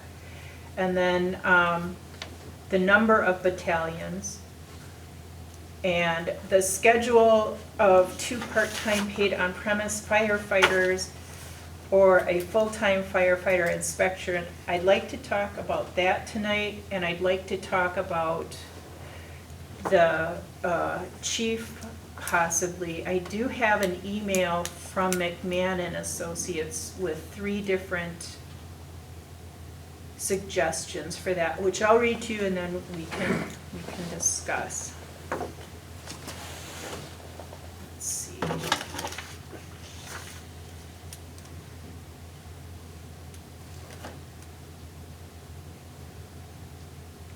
so we're gonna potentially move tonight on whether or not we want a full-time or a part-time No, chief? we're discussing it. I Okay. just said we're not, I don't think we'll move on it tonight. Okay, sorry, I missed that. It's okay, it's, we're getting tired. Okay. He sent me.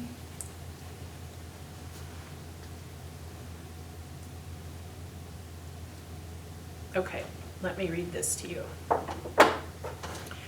They see 3 options or a combination thereof to move forward. He suggests that the board consider, he's got 3 suggestions, which I'll read. Maintain the current rank structure with an interim chief and consider having Kevin Clone work 8 hours per week starting in March to implement the recommendations in the strategic plan in conjunction with John, Heather, and Cody. In 2025, considering adjusting the budget for any of the other options below. If we consider starting in early March, this comes to $45,760. This assumes Kevin doesn't have any weeks off, which is unlikely. 2, advertise post for a part-time fire chief within the budgeted $40,000 at 20 hours per week. This equates to just over $38 an hour available for pay and benefits, depending upon the potential candidate's previous employment relationships in the Wisconsin retirement system. If any, they could be eligible for WRS contributions from the employer. If they had no WRS service prior to July 1, 2011, the person would need to work over 1,200 hours in the year to become eligible for WRS. The current employer contribution rate for WRS, a fire chief, is 14.3% of wages. Consider an hourly agreement with McMahon for an interim fire administrator and leave the current chief officers in place to manage the day-to-day operations. I believe 8 to 16 hours a week would be sufficient for this. The hourly rate would be $130 per hour. This would be similar to number 1, but actually identifies McMahon as interim fire administrator. For perspective, I looked at what the prior chief was making. It appears the total compensation was right around $100,000 annually, including health insurance, WRS, so the loaded wage was about $48 an hour. So those are 3 options. Yes, sir? Sorry, Ellen, what was the last option? How much was that gonna cost per year?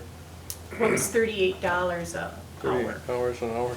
Yeah, and I didn't, oh no, the last option was $130 per hour. That's what I thought.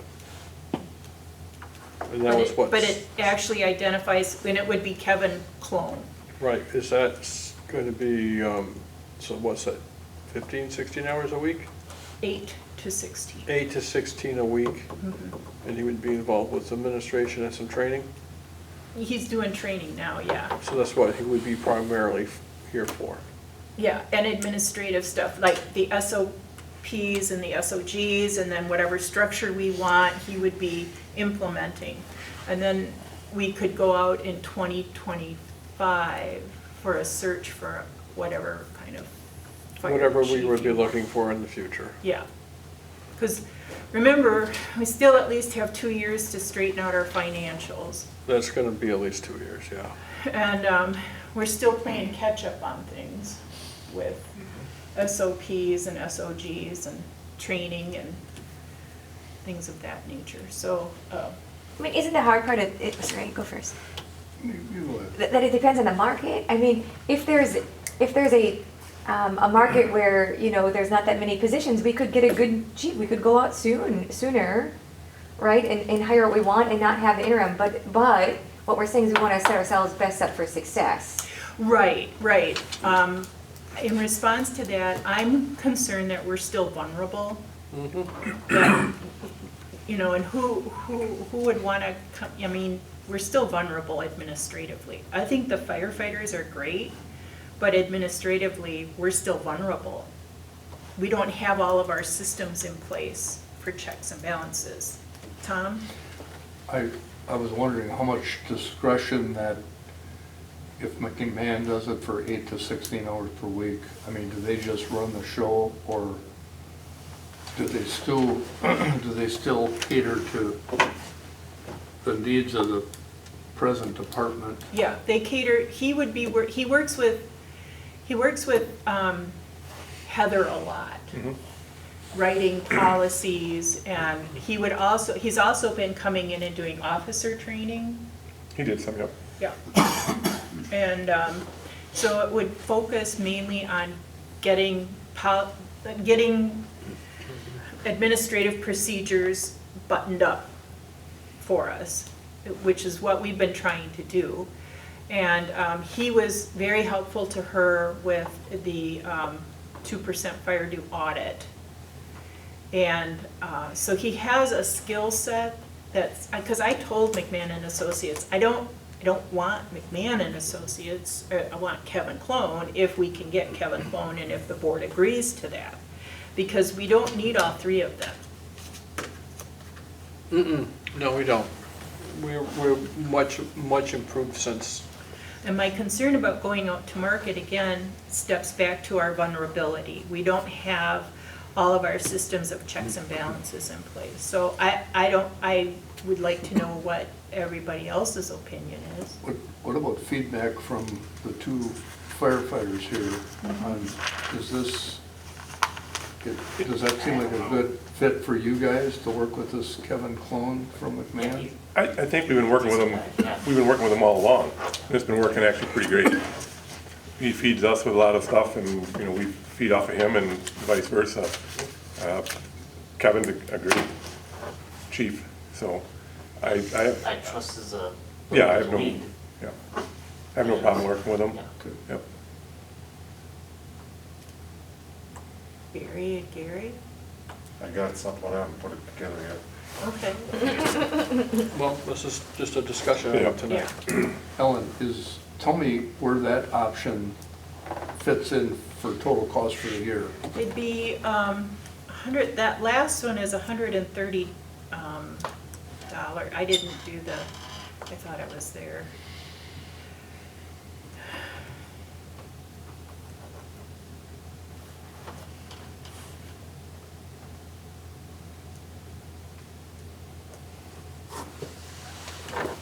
John, do we have to pay? It would be between $1,000 and $2,000 a week.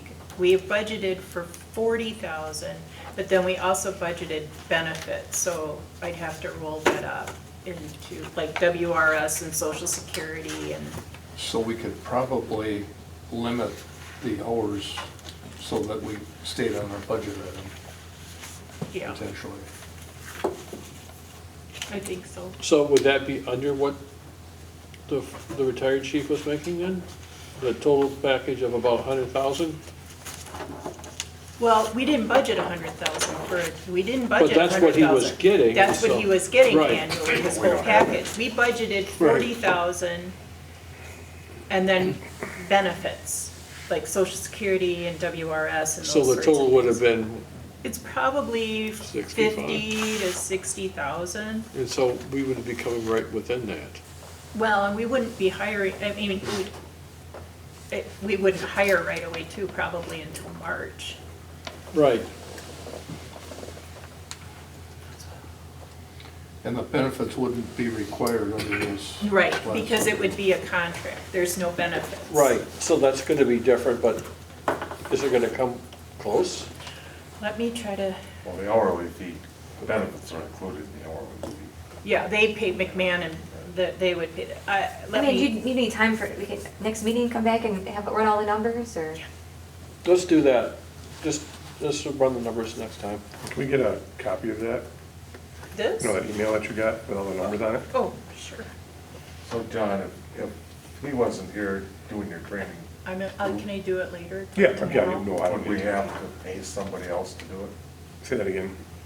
Okay, you said John was, or Kevin was helping with some of the training. Yep, Kevin Clone. Okay, so if he wasn't helping with that training, would we have to pay somebody else to help us with that training? Yeah, if we brought somebody else in, yeah. Yeah, but if we get the people that are going to this class, this fire instructor 1 class, they could teach, because they would have their fire instructor 1. Right now, we don't have a fire instructor 1, and that's where Kevin has been helping us with, because he's certified as a fire instructor, So instructor 1. once we get some people in-house, they can do some of the training. Plus he's got experience. Lots Yeah, of Kevin's got a lot of Well, experience, but some training isn't worth anything if it doesn't work. yeah, go ahead. Does that mean that we would have the ability to tell them how many hours we wanted? I mean, if we had our own instructor, okay. Seems like an advantage too. We're the customer and the customer's always right. A lot of variables happen. Okay, well, let's, can we just move on then and bring Yeah. that back for next we'll bring that back, and then I want you all to look at, if you wanna address this, they've got deputy chief, which we have in our structure, assistant chief, which we have with Heather. And then I don't know about battalion chiefs, so that's something to discuss. I don't understand the difference between, because we have the battalion thing now, and then they're recommending we go from 4 to 3 on-call battalions. So that's another topic that we have to discuss.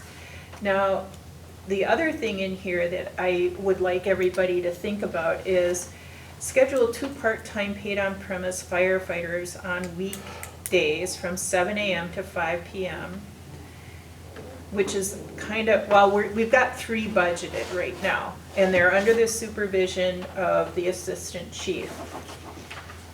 But then they're suggesting over the course of the next year, the fire chief administrator should evaluate the need for a full-time firefighter fire inspector.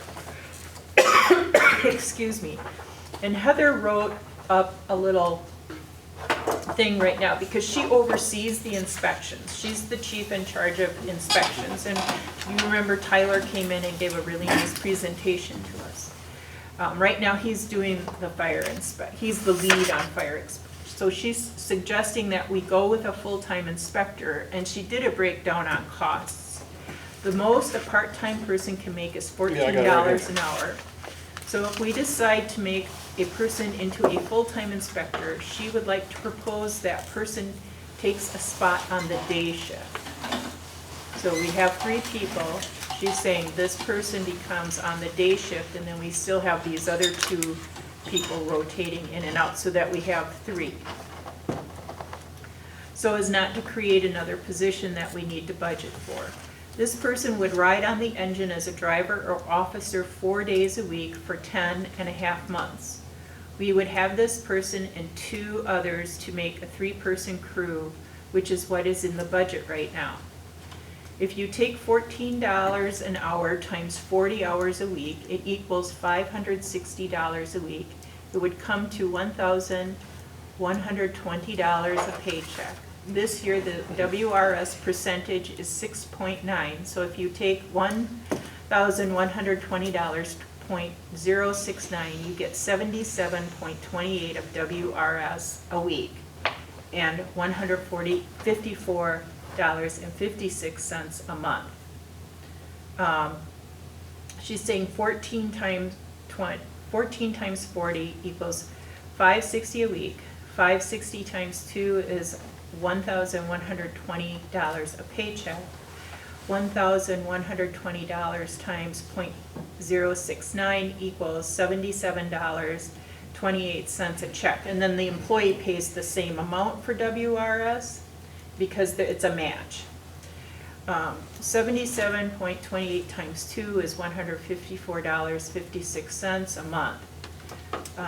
And then $154.56 times 11 is $1,527.68 a year in WRS amounts to the district would have to pay. That amount plus the administrative assistance would leave us $1,583.12 over budget. Social Security we're paying anyway. Did you want to look at that for the numbers at all, or? Okay. So that's her proposal for a full-time inspector. Yes, sir? So why 10.5 months? Why 10.5 months? Because that's probably where we're at right now in the year. Oh, for the year, okay. And only 4 days a week? What about the 5th? She's saying 40 hours a week. 4 days a week, so. Yeah, 40. right now, I think this, 7.5 is also. yeah. So that's a proposal from her to think about. But also what would affect that is, depending upon what we do with the fire chief. Yeah. I mean, the fire chief, as in before, could do fire inspection. I don't know about that, Barry, because We've had difficulty in the past with getting a chief to do fire inspections. Yeah, and I think McMahon and Associates has said we don't typically want to hire a chief. A chief isn't going to want to come here that has to do fire inspections. They either want, they want to be an administrator. And it might be that someone on the way up Yeah, might want to come here and do that, yeah. but they're not gonna stick around for very long before they get the next step up. Why is it so important that the chief do fire inspections? It was because then at least we're getting something for our money. I would argue you weren't getting anything for your money. No, we weren't.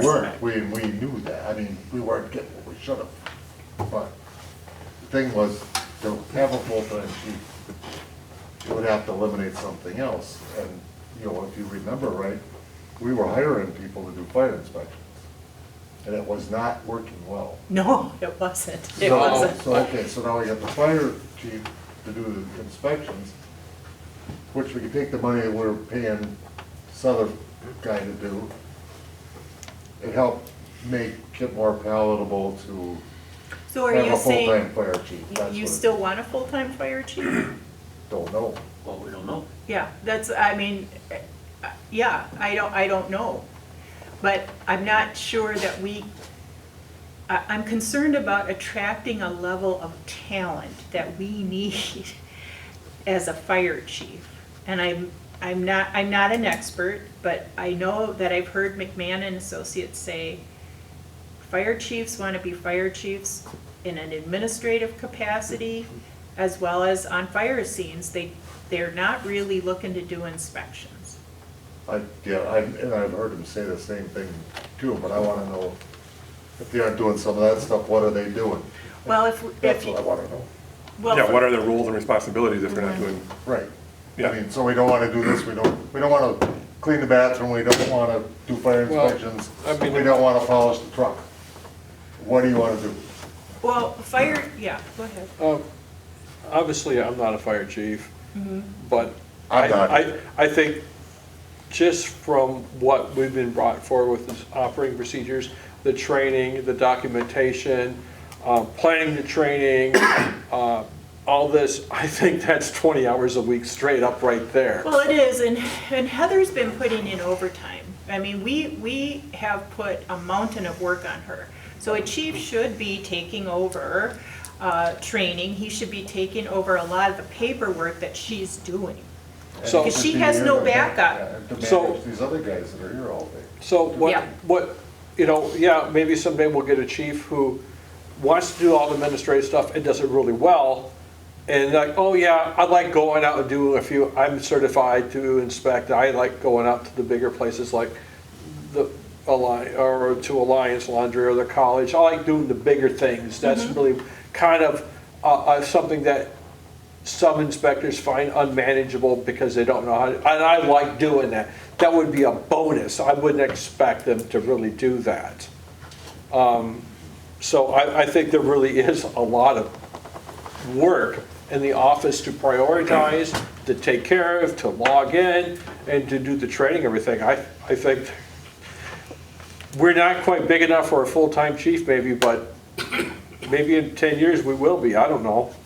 Well, the other thing, having them do fire inspections, to my estimation, is if he inspected Webster's out here, or the motel, or any of those, he's familiar with it. So if they have a problem, he gets there, he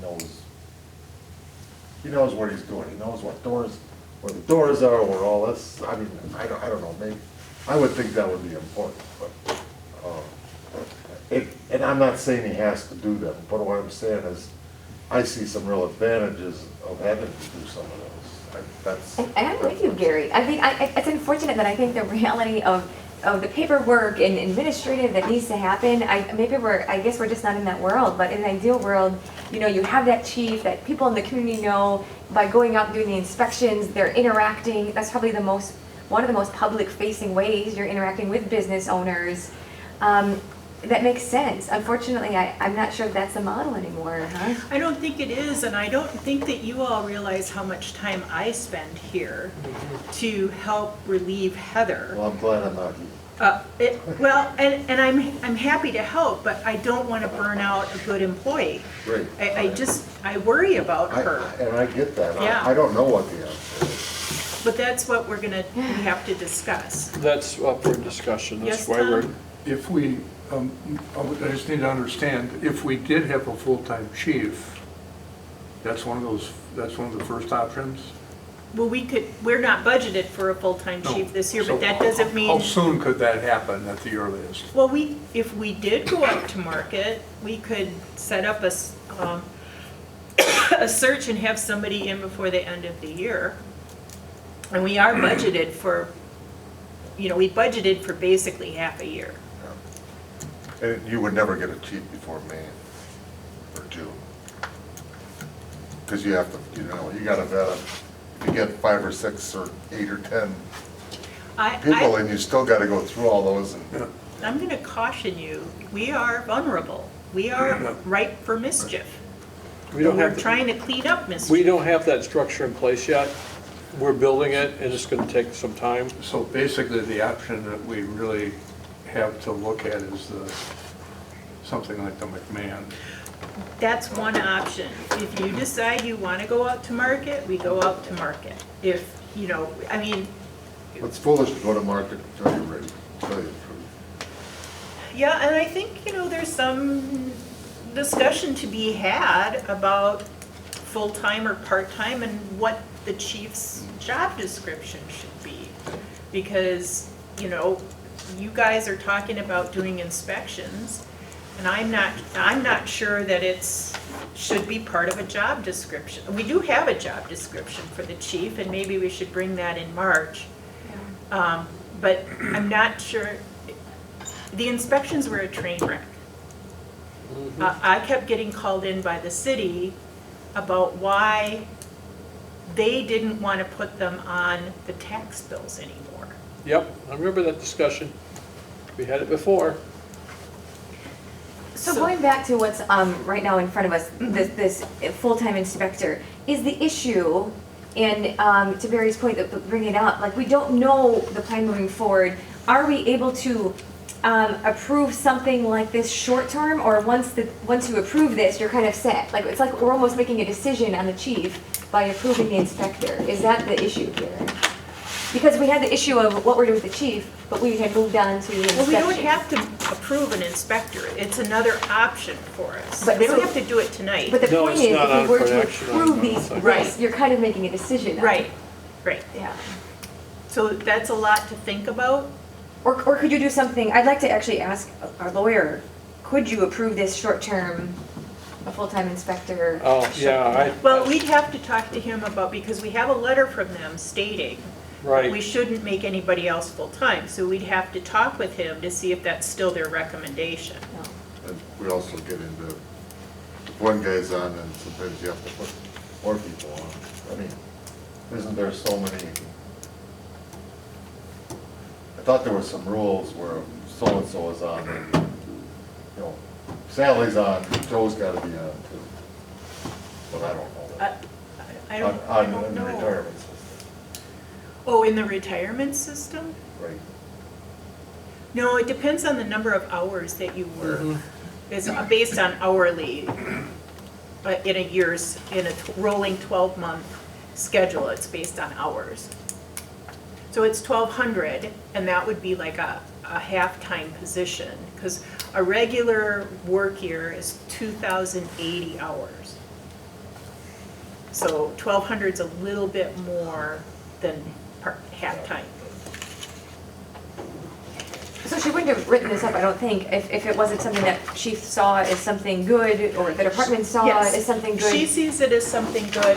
I would add that this person could also back her up on some of the computer work and entering into the ESO system, not doing administrative work, but learn how to do payroll, learn how to double check opening the mail and deposits and things of that nature. She goes on vacation, that stuff, unless I think I'm doing it, doesn't happen. Right, I like the full-time inspector thing. It's never worked out for this department, not in a decade. Just read the minutes. Two things the board was in the past always worried about: physicals for the fire and getting those inspections done. I'm working on the physical. Getting, With the and those are hospital. the two things that the board was concerned about way in the past, and we've always had trouble getting those inspections done. I think having a full-time person to oversee that, even if if this person doesn't do them all, he will oversee and make sure they're all done. So he'll have some help with some other firemen with that inspection, and that'll get them all done twice a year. And it doesn't preclude a chief from going out and doing an inspection every once in a while and meeting the business community, or doing a ride-along for a day with inspections. It doesn't eliminate that. We just need to make sure they're done, because that's Yeah. part of our 2% audit, that's part of our fee structure, and it's just never worked out before. Why would I think it would work out next time? I don't. So I heard you say, one, we need to know if we can move to a full-time anyone, no matter what the position is. Right, and I'll send Jim Macy an email, and then I'll make the changes to the policies and procedures that we discussed, and I'll send that to him for review. And then I won't be here in March, but Heather will have that stuff ready for you. And then my request would be, how could it look? Can it be a certain many months that something like this is implemented, and how complicated, or, once you get someone in this system, are you pretty much set that you've created that now for the foreseeable future? I guess that would be a question. Well, we can review everything every year. We can change things if it doesn't work out. Well, are we sure? So once we create a full-time position, we are 100% sure that we can go back to it not being a full-time position at any moment. I've done that for years. We haven't committed to something for that person. No, Okay, you can always change the organizational structure. We may not want to, but yes, you can eliminate it. okay, just making sure. And it's perfectly legal. I've seen county executives fire people that way. Let's eliminate the position. Okay. So, then the next one is review and possible action, and I'm hoping it says short-term GORE, I meant goal. Number 2, which is to appoint a health and safety committee that meets twice per year and is given responsibilities. I think actually we could probably do this one tonight. 1 volunteer for the committee from each rank in the department. Seek a member appointed by the Firefighters Association. Set an initial meeting date and elect a chairperson and secretary to maintain minutes of the meetings. Committee should review and understand scope of health and safety committee as described in SPS 330. Adopt a standard operating procedure on health and safety committee where meeting agendas and minutes can be accessed. Methods to report safety concerns and the scope of the authority of the committee. So what we could do is say, yes, we want this, and then we could ask the command staff to implement and bring back to us who's on the committee. Unless you want to determine who's on the health and safety committee.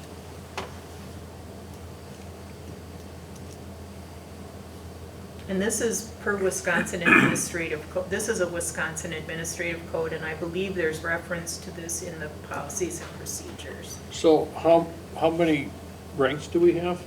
One from each rank? Right now, we have the command structure, and then do we have any captains besides? How many people are we talking about for this committee, do you think? So that's for each rank, Well, we have lieutenants. yeah? Do we Cap- have a captain? We're acting as captains yet. They're captains and, Chiefs? Firefighters. yeah. 3? Well, Okay. there'd be somebody from the Firefighters Association on here. We have engineers. Yeah. So you're looking 6, 7. You could say 7. I always like odd numbers. And whenever you speak of forming a committee, nobody wants to do it. Well, you can appoint them. How often do they meet? Twice a year. Oh, not really. You could work that out. Just free pizza. Show them the room, lock the door, and do the discussion. It's just twice a year. Well, you can't necessarily lock them. No, you can, I guess, but you can stand in front of it. So, January and June or something. I hear what you're saying, the committee has gotten a bad word, but I It mean. doesn't have to be long, I don't think. But I mean, what else, you can't call it a commission, can you? I don't know the legal No, terms. Just for what it something like is. that. Well, this is by Wisconsin code, Yeah. So that's what we're gonna have to call it. the Health and Safety Committee. I can ask at our next training, who wants to volunteer? So I would entertain a motion to have the command staff appoint a health and safety committee that meets twice per year and is given responsibility as defined in Wisconsin Administrative Code. Yes? It's not an action item. Do we Yes, need it is. None of your business. Review and possible Oh, action for a short. okay. All right. Sorry, I totally missed that. Sometimes I have a moment of clarity. I'm used to having at the end, it says action item. I didn't catch it in the middle. My mistake. I said possible action. Yeah. I So we missed can that. take action. Yep, we will. I moved what Ellen said. Okie dokie. Or no, or did you already move it? I seconded then. I don't know that Barry, did you make a motion? I didn't say a thing. Oh, Yeah. So Jolene made a motion. Is there a second? I'll second it, just to Thank you, get this Doug. going. Is there any other discussion? Can we hear the motion? Doug, are you writing the motion? I'm trying to write it. Go ahead. Appoint a health and safety committee with 7 members that meets twice a year and is given responsibilities as defined in Wisconsin Administrative Code SPS 330. Yes, defined. And Well, can I say, I mean, I thought it was kind of what is here, a volunteer, a member, I mean, are we following this? Or is it any 7 members? You came up with 7 because that was Yeah. 1 from each rank of the department. Right. Yeah, Can't we just say, according to ST or G, I don't know. I mean, are you happy with, because 7 members, now if we're gonna define that and not say, please refer to this. it's your motion. You can add that, Jolene. But I hear you saying it was gonna be hard to find people. We're gonna Nobody try. wants to commit. We're gonna try. Twice a year. Well, So I guess, here's why I define it, because just so I don't wanna set you up for failure. If, I'm okay that the motion just says 7, but I don't want you to be blindsided if you're like, I have my 7, and then we come back and we're upset. So as a board, we just have to be crystal clear that we're just saying straight 7, and that we're not saying that it needs to be from as recommended here, which I'm okay with. But if we do want this, then I guess we should clarify. I it so can't that- guarantee I'm gonna get you 7. Okay, so I have a up to question. 7? I could maybe up to 7. I have a question. Depending how they're certified, could that really be more than 1 rank? Do you understand what I'm talking about? I do, but Is that too fine of? yeah, I don't think that would, Okay, No. that's fine. Well, listen, let's make a motion and do it. See if you can get 7 guys, 7 Say people. up to 7. up to 7. Up to 7. Up to 7. I could get 5 maybe. I 5 guarantee would be, 7. I think 5 would be fine. There's probably 2 right here and maybe 3 They- already, so. But if you appoint them, that would be for 1 meeting. Would they still be on for the next meeting, or do you have to re-ask up again? I don't, I think they should I stay think on. it's for a year. Yeah. okay. Well, I've just, because they might, well, I don't want to do it only once.